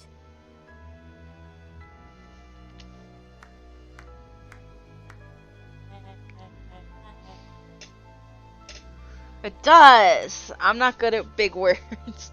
Very good, Dr. Modewile. Very good. Though, the discovery wasn't intentional. Solomon glanced down, examining his youthful form. And the effects went a little too far for my taste. That's why you need me to finish Dr. Prescott's work. Which you did admirably. Mr. Kerr, the vial, please. Presented it with a theatrical twirl of the hand. I may present to you the eighth wonder of the... Finish, Rollo snatched the vial from Kerr's palm. Wow, this stuff sounds pretty valuable. Be careful, you fool. You have no idea what you have in your hand. Actually, we do. You just did a whole evil villain monologue thingy about it. Tossed the vial to Luca. Wait, is Luca gonna drink it and we're gonna finally see his older self? Luca jiggled the vial mockingly. Seize him! Luca! Over here! Move another inch and I'll smash it. Tightly behind her back. Solomon sighed, speaking in crisp, measured syllables. You have no plan.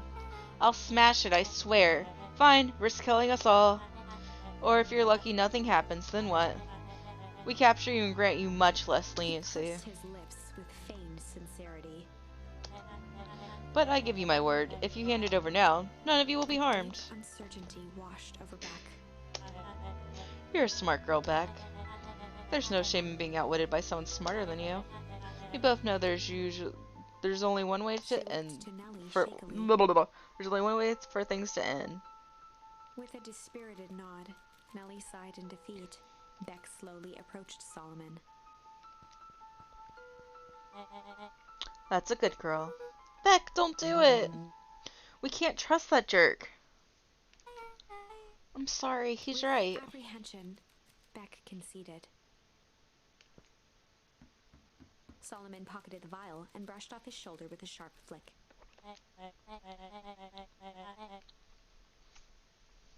Mr. Kerr, you have allowed yourself to be humiliated by a group of children. Report to my office tomorrow for a performance The review. blood drained from Kerr's face. Of course, sir. But first, you have a speech to make. Trot out there and give me the introduction I deserve. And don't forget to smile. Yes, sir.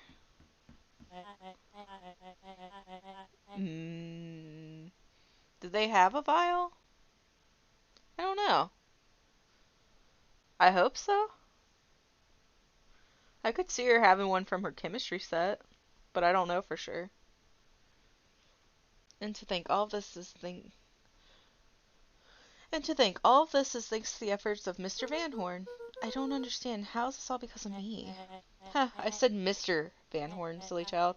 Dr. Walt Van Horn, your father was always a thorn in my side. I offered him an opportunity to be part of something great. But the fool was blinded by righteousness. He even broke into my laboratory in an attempt to sabotage my Solomon work. shook his head with gratification. But the universe has a funny way of correcting course. By meddling with the force he didn't understand, Walt showed me its true potential.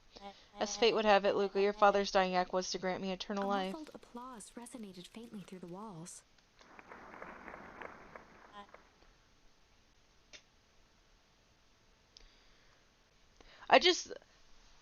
Usually they hint at it, like maybe she said, oh, I've got this extra vial from like my whatever. But it could just be like one she had on her and didn't mention. Well, that's my cue. After the festivities, my subsequent ascension, I will return to deal with you all.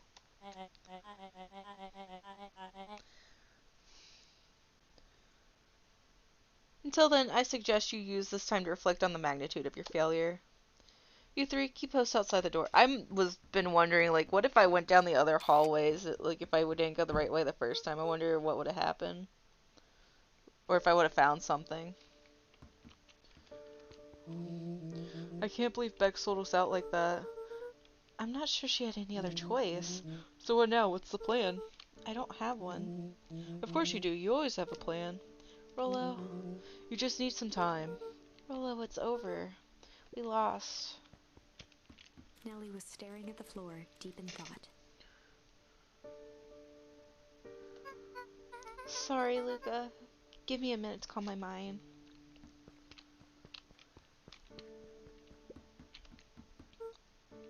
Hey. I'm sorry, Luca. I did what I had to do. I know, it's just we were so close. I've got a feeling that eventually Solomon will get what's coming to him. Time wounds all heal? What? Well, time seems like less of an issue for him now. I can't tell what she said. Guess I grazed over that one. Luca, there's something you should know. After Mr. Kerr locked me in the office, I had nothing but time and curiosity. I poked around hoping to find a means of escape, but I found something else. A note hidden in a false drawer. What sort of note? Dr. Prescott must have sensed that his time at Perennial Harvest was growing short, so he left behind a letter with the hope it would be found by his successor. It was a confession of sorts. He left it for me, but its contents... Luca, I think they were meant for you. Why? What did it say? It's about an incident with your mother. Dr. Prescott found her in his lab with a stolen keycard. There was an accident. She had been exposed to extreme amounts of Tempest liquamine. Luca's face. She survived. Dr. Prescott decided to help her recover. He no longer trusted Perennial Harvest, so he kept her whereabouts a secret. Over time, your mother led him to reconsider the purpose of scientific discovery. Science is often at the vanguard of change, but it doesn't mean it's always right. He realized that no one should have control over something as powerful as time itself. Now, I believe that's why he began to intentionally sabotage his own work. And it cost him his life. That's a reasonable conclusion. Luca was overwhelmed with emotion. But if she's alive, where's she been? Where is she now? A sudden explosion sounded from the Oh hall. no. Chapter 8. Oh no, guys. We'll do one more, because it's been like 3.5 hours, and I have other stuff I wanted to do today before I had to go back to work tomorrow. Comeuppance. Ears still ringing, Gran picked herself up off the ground. Through the dust and smoke, she looked over to see Mrs. Fratelli helping Hiram Tolliver to his feet. She'd had to beg, borrow, and steal to acquire those explosives. How many nights had she spent visualizing how she'd use them to make things right? And now, her one shot at destroying the source, that damned hole that swallowed so much of her life, was gone. Traded for this jagged hole in a wall and a foolhardy shot at rescuing Rollo. With Fratelli and Tolliver at her side, she stepped through. It was a strange feeling. The last time she'd stalked this maze of hallways, it was in a different body. They quickly rounded a corner to find a group of clipboards guarding a door. Something worth guarding is probably something worth seeing. She leapt forward, brandishing her cane. If her last chance at vengeance for things lost was truly gone, she would just have to fight to keep what she still had.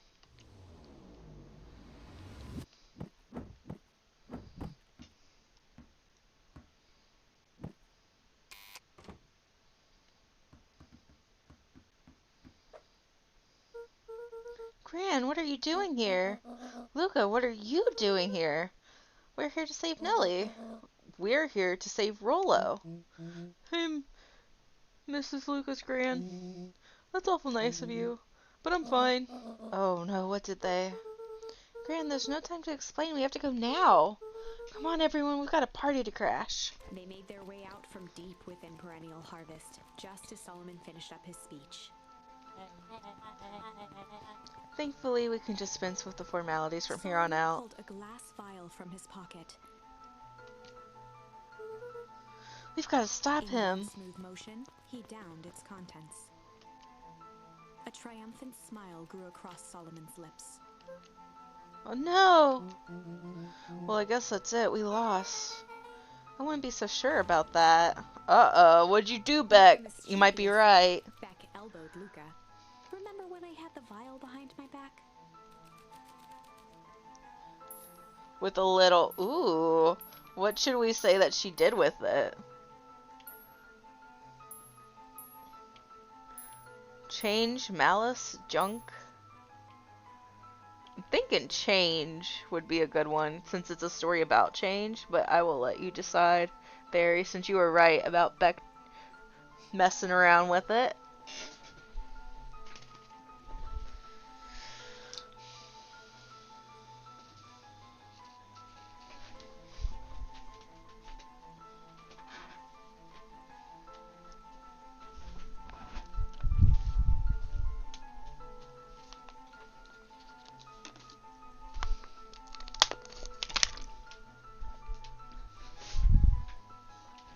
Oh, okay.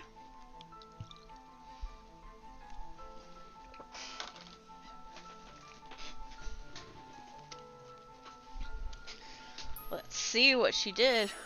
I might have tweaked his wonder potion with a little malice. Malice. Malice? The whiskey from his office? Yep, dude. Dude had an unfinished glass on his desk. Figured his grow juice could use a little hair of the dog. You can all call me Sharper Valentine. His body and face began to contort. I wonder what it does. As he disappeared into a... Like, I wonder how alcohol would affect the serum.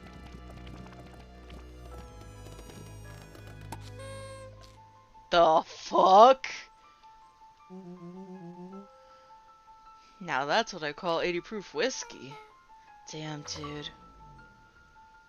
The crowd gazed in stunned silence at the now empty stage. The quiet was broken when William Kerr sprinted off stage and into the distance. He was never seen around Beacon Pines, or anywhere else for that matter, again. Watching the silhouette of Kerr disappear over the horizon, Luca began to laugh. First, a low chuckle that became uncontrolled, heaving laughter. Through his tears, he was vaguely aware that the crowd had begun to laugh with him. The end. That was unexpected. Better. Perhaps a bit of an absurd ending for my taste, but who am I to say? I'm only writing the damn thing. Let's go back and try junk, and then we'll try change. Okay, so this is the end, so we'll keep playing until we end it then. Because this path is already finished. Like, there's no more over there. This is it. Okay, so we'll do junk first, and then we'll do change, because I think change is the right answer.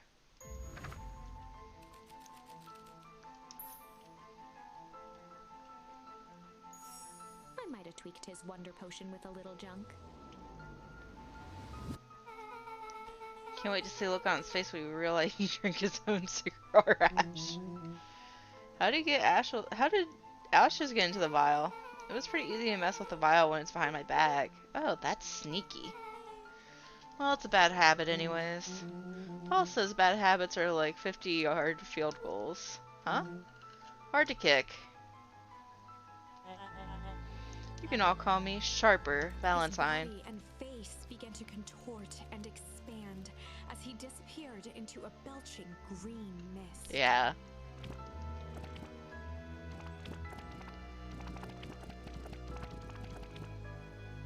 Ew. Oh no. Oh, Gus, no, that was your daddy. Well, that's one way to kick a bad habit. As the last of what was once Sharper Valentine wafted into the air, the crowd began to disperse, still numb from what they had just observed. Sharper Valentine was gone for good. His end would be a new beginning for Beacon Pines, a new chance to let go of the things they had lost and grab hold of a new future. The end. Well, I'd be lying if I said that wasn't a bit gratifying. If that feels to you like a good note to end on, I won't stand in your way.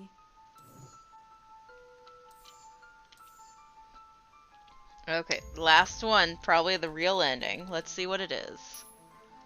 Because this is a story about change. My Ada tweaked his wonder potion with a little change. Like pocket change? Your unlucky penny! Yeah, I plopped it in the vial when no one was looking. What's that going to do? No idea! That's the beauty of science. Now we observe. You can all call me Sharper Valentine. His body and face began to contort and expand as he disappeared into a belching green mist.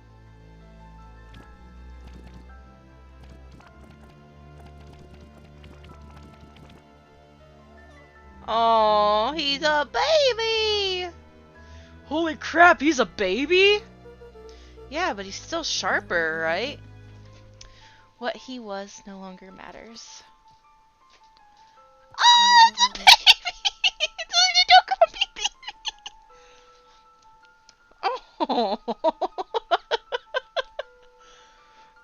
Oh, look at him, he's so grumpy. He's like, you foiled my plans. Wait until I'm an adult again. This is an innocent child. I apologize for all the harm my father has caused you. Awkwardly cradled the squirming child. She looked to her brother, her voice shaking with uncertainty. Augustus, what do we? We do what Valentines always do. What must be done. I'll hurry home and prepare a crib for father, young Sharper. That'd be a great help, thank you. She looked back down at the infant with equal parts kindness and terror in her eyes. With a shake of her head, Eris addressed the crowd with a stern scowl. Okay, everyone, the show is over. You may leave now. Epilogue. Beacon Pine's coldest summer on record came and went without much fanfare. Folks shared what they had and none were left wanting. The new school year was ushered in by the falling leaves of autumn. Is this really it, After though? everything Luca, Rollo, and Beck had been through, middle school was bearable. The chill of winter didn't seem to bother people much. They kindled a hope for a better future in their hearts. When spring arrived, farmers planted their crops with a sense of joy and optimism. And as the dawn of the first day of summer came again, its light slowly spread through the shallow valley. It crept over the town square, across the river, past the neglected welcome sign, and came to rest on a young boy sleeping at dawn, his mind at peace, knowing he is here for a reason. What? Look at him in his little pajamas.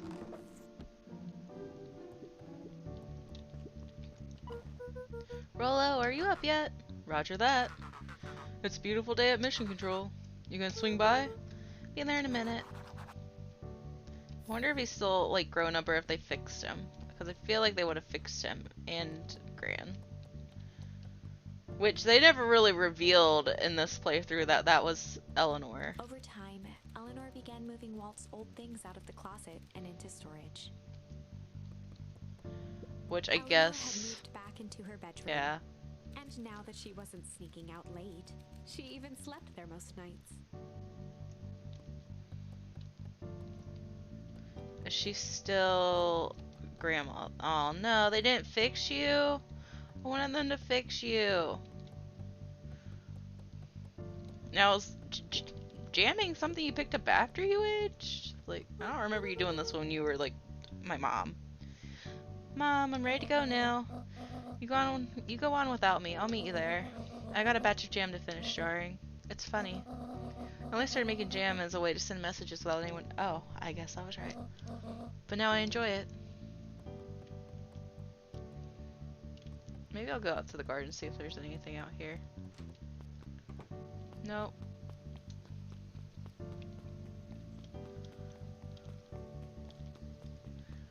I want to learn how to grow plants. I'm not very, like, good at remembering to water them, so I need some, like, hydroponic thing. How long do you think she's been working on that secret lair in the basement? Let's go talk to Dad real quick.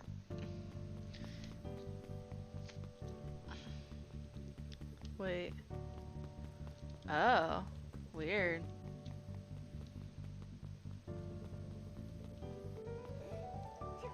Bless you. Like, I've got like a little hydroponic machine, but it's like, it's being overgrown. I heard you and Roll have a big plans for that little treehouse. Yeah, it started getting crowded after we revoked the max capacity 1 Rolo, 1 Luca rule, so we decided to expand. But at least we got some help with that. How's the internship at Nelly and Ilonia's shop going? It's been great. I'm hoping it helps me get into School of Agriculture set up at state. Also, Nelly said she'd write a letter of recommendation, which would be huge. Huge. I can't help but worry about leaving Rolo. He's grown up so fast, but he's still my silly little brother. Yeah, he had a heck of a growth spurt. I just don't mean grown literally. This morning he was up and finished with his chores before I even had breakfast. Well, some of that might be excitement about his treehouse renovations. Don't tell him this, because it'll go to his head, but I'm really proud of that little punk. I'm sure he feels the same way, but he's just too dang proud to tell you. I know. Roxy, you're cute. Goodbye. Sup, Gus? Hey, Gus, how's the tree planting growing? Couldn't be better. I'm so grateful to Elonia and Nelly for letting me help. I just wasn't built to be a mayor. Too much bureaucracy. Gus, we finished cleaning up the sidewalks. What's next? Perennial harvest collapsed. Most of the clipboards skipped town. But some stuck around and dedicated themselves to making things right. Anyone with a knack for art can help paint the new offices. You can count on us. Well, it looks like you really found your calling. I never really felt comfortable telling people what to do. Now this right here, this is something I can be proud of. He's so cute. I love Gus.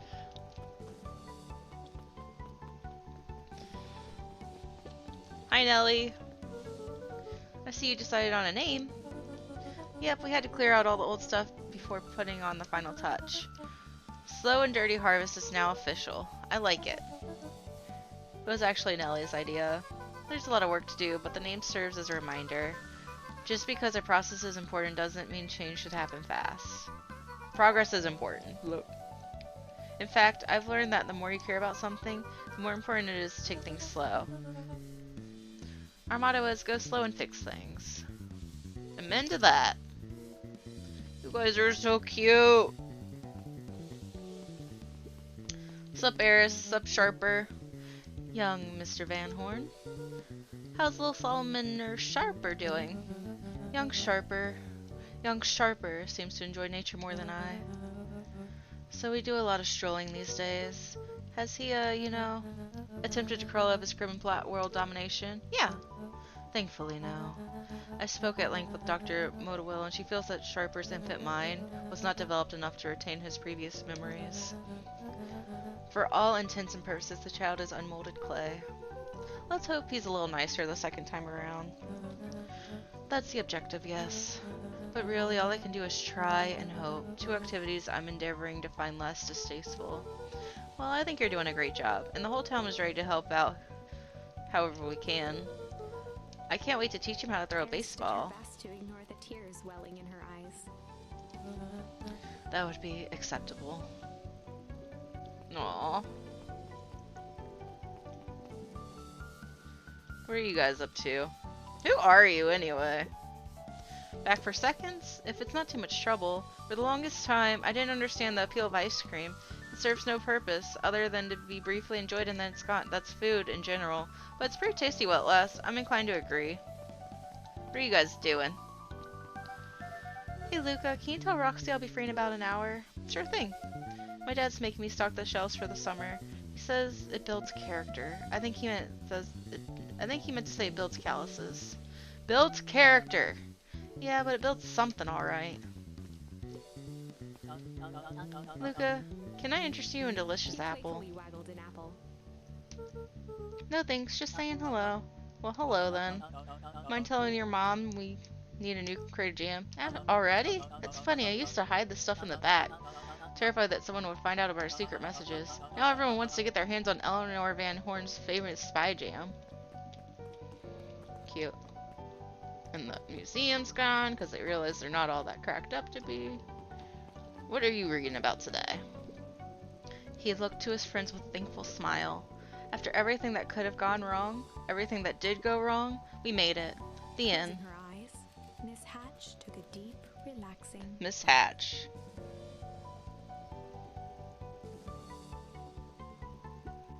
Oh, hello, Luca. How are you? Really good, actually. That's wonderful. Did I miss anything? I think you're pretty much up to speed.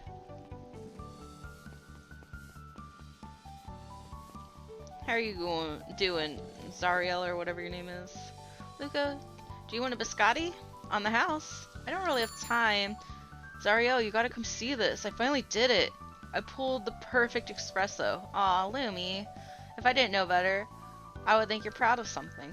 As if, no. I know. It's too late. You're now officially a person that cares. Cute. What about you? How are the newspapers?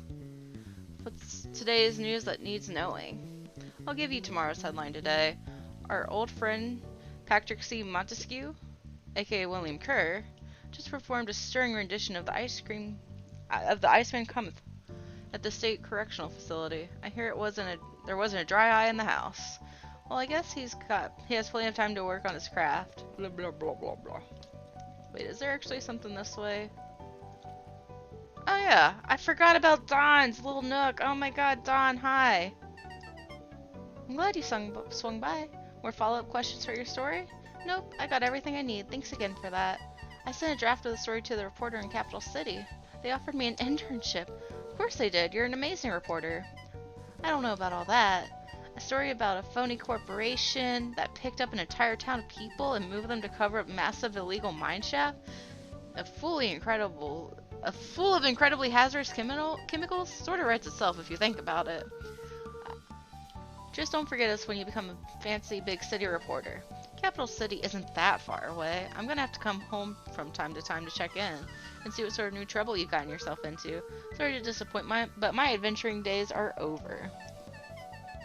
Yeah, we both know that's not true. What makes you say that? Quite a reporter's intuition. I love Dawn. She's so cute. Let's see what's going on over here. Wait, where did all these bunnies come from? What's up, Mr. Nuncreed?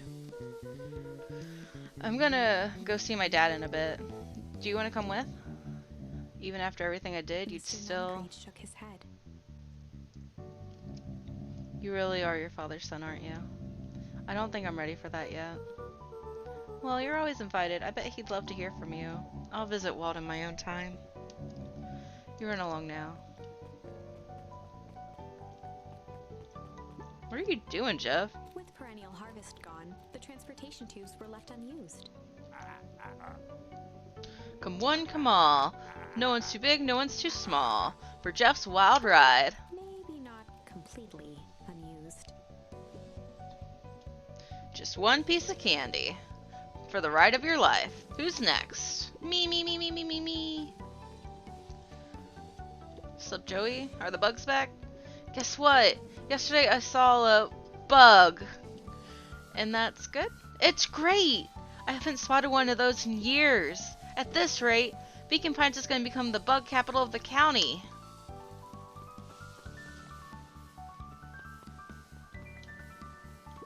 So much has happened since then. No leaks. Love to see it. I'm gonna carry this mushroom around just for funsies. Why not? Nope, never mind. Are the bees back? I can't tell.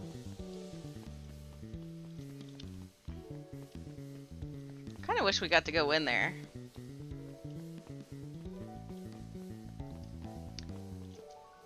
Nope. I came over here for no reason, but I like to be sure. You gotta make sure to check everything at the end of the game. Like in Undertale, if you walked back from the very end of the game all the way to the very beginning of the game, which is a pretty far walk, honestly, there was like an extra little cutscene with a character that you wouldn't have seen otherwise. Like, it was very moving. Okay, I guess I'll go to the treehouse. I'm sure everyone's there.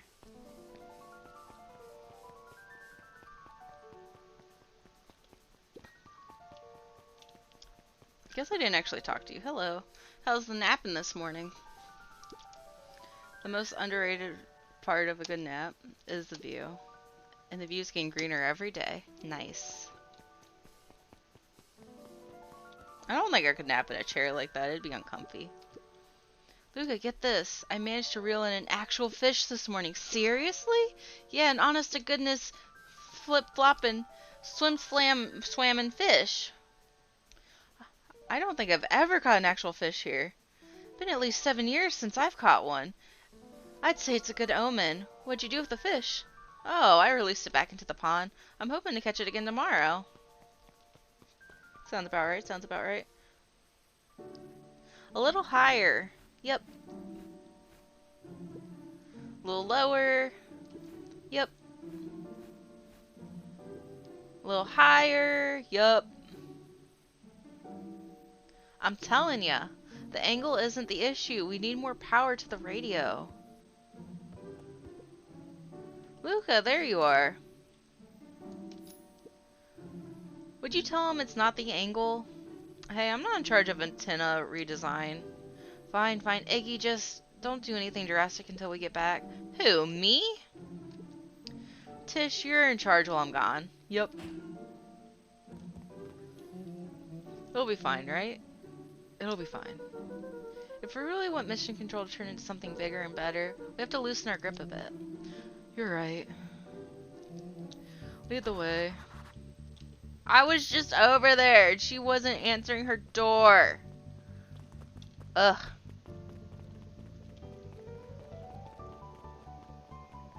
I was really hoping they would fix them so they're like the age they're supposed to be.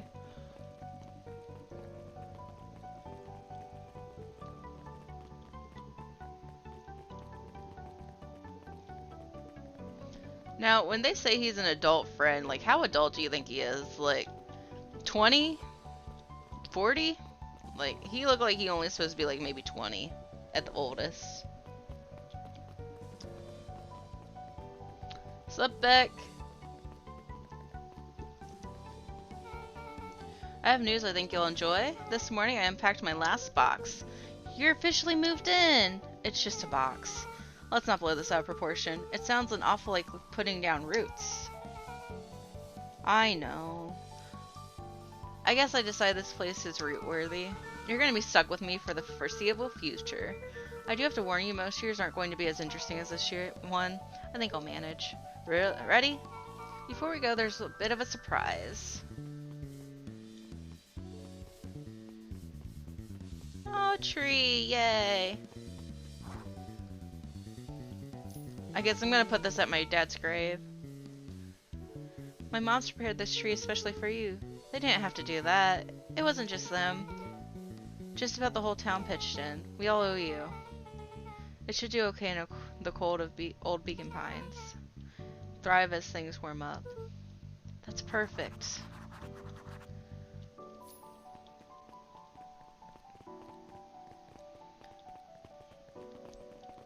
I guess we're ending where we started.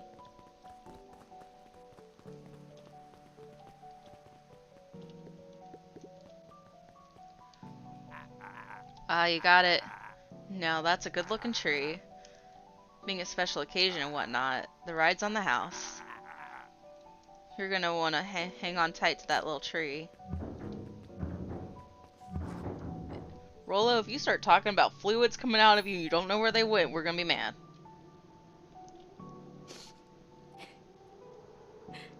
Oh god, that scared me. This is it. The end I've been waiting for. Honestly, I began to lose hope of ever finding it. But then you came along. I don't know exactly how to thank you. It's hard to explain how much this means to me. It's funny, now that our time together is finally ending, I'm at a loss for words. It's just watch the end together. Done. A good little tree.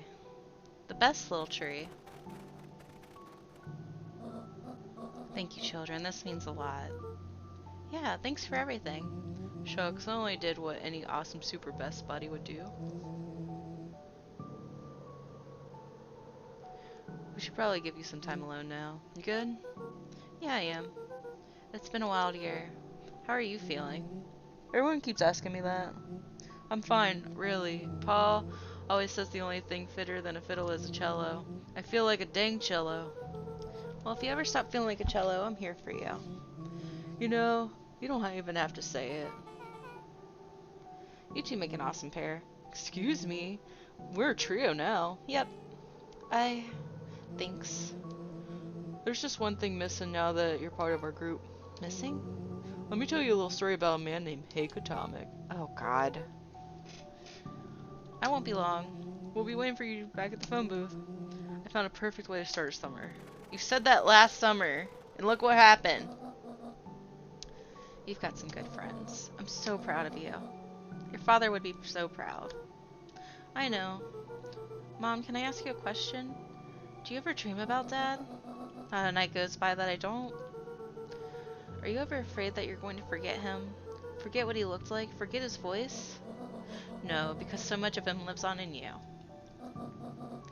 He loved that old tree, but I know he would have loved this one more. Because his two favorite people planted it. I'll give you two a moment.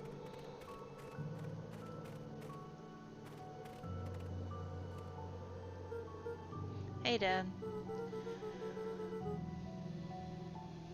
Dr. Modewile says over the next few years this place should warm up. So you won't have to be so cold for much longer. I think I finally understand why you left that night. There were things you believed in. Big things. Those beliefs were the things that made you you. If you wouldn't have stood up to Sharper, stood up for what you believed in, you wouldn't have been the same person anymore. You had to go. But that didn't mean you loved us any less.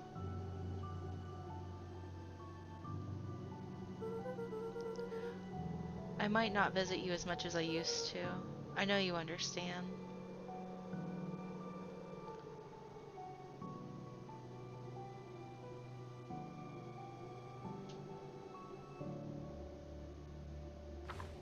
Dang.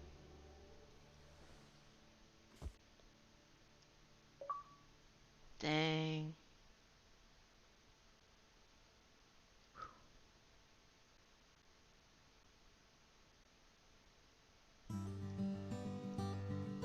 The music's so good in this game too.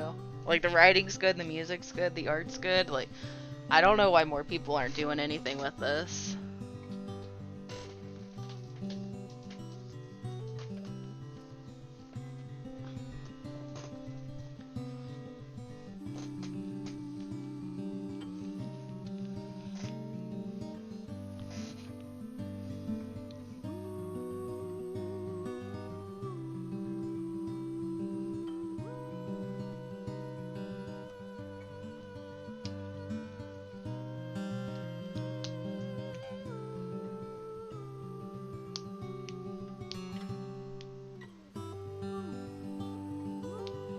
I know.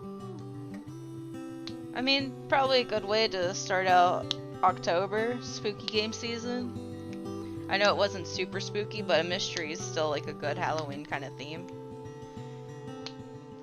I might look into the letter as Sieg suggested, but then I also have that other game, Scarlet Hollow, which I definitely is spooky because there was like, it's a visual novel type thing. But there was definitely a part in it where I was like, oh god.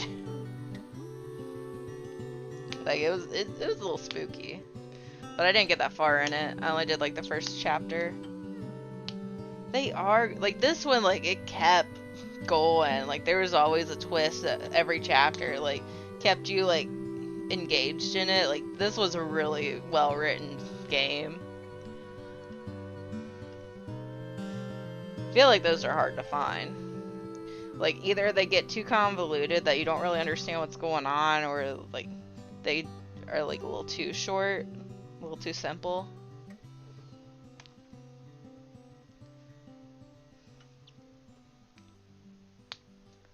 We'll see. It might not be as good, but it should be interesting. It's got interesting concepts, like gameplay concepts. From what I saw, like I said, I only got through like the first chapter of it, so I don't really know like what all they do yet. Dang. I'm gonna have to like save this on my YouTube channel just so we don't lose it in like a couple of weeks.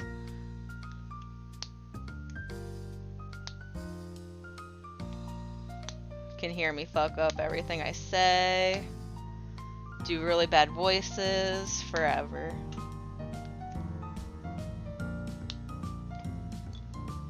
I was expecting you to be able to see the credits.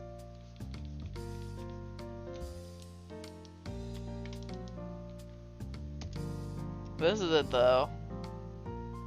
It's weird. It's just music.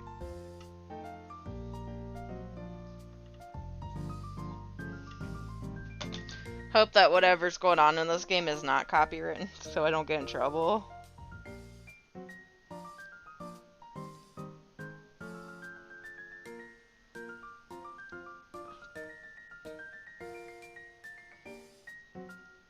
I don't think I'd want to rebuild like my subscriptions on YouTube. I wonder if you only lose like uploading power.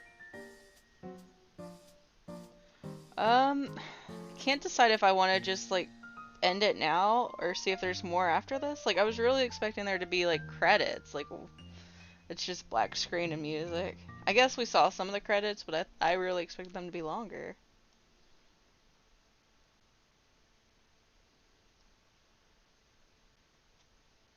I don't know what's going on. Maybe it's a game you can only play once.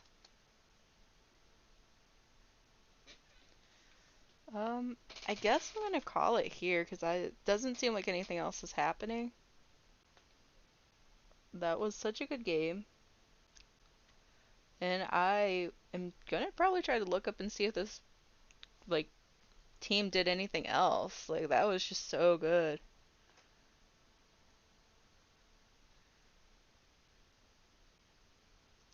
Like, like I said, the writing, the voice acting was good.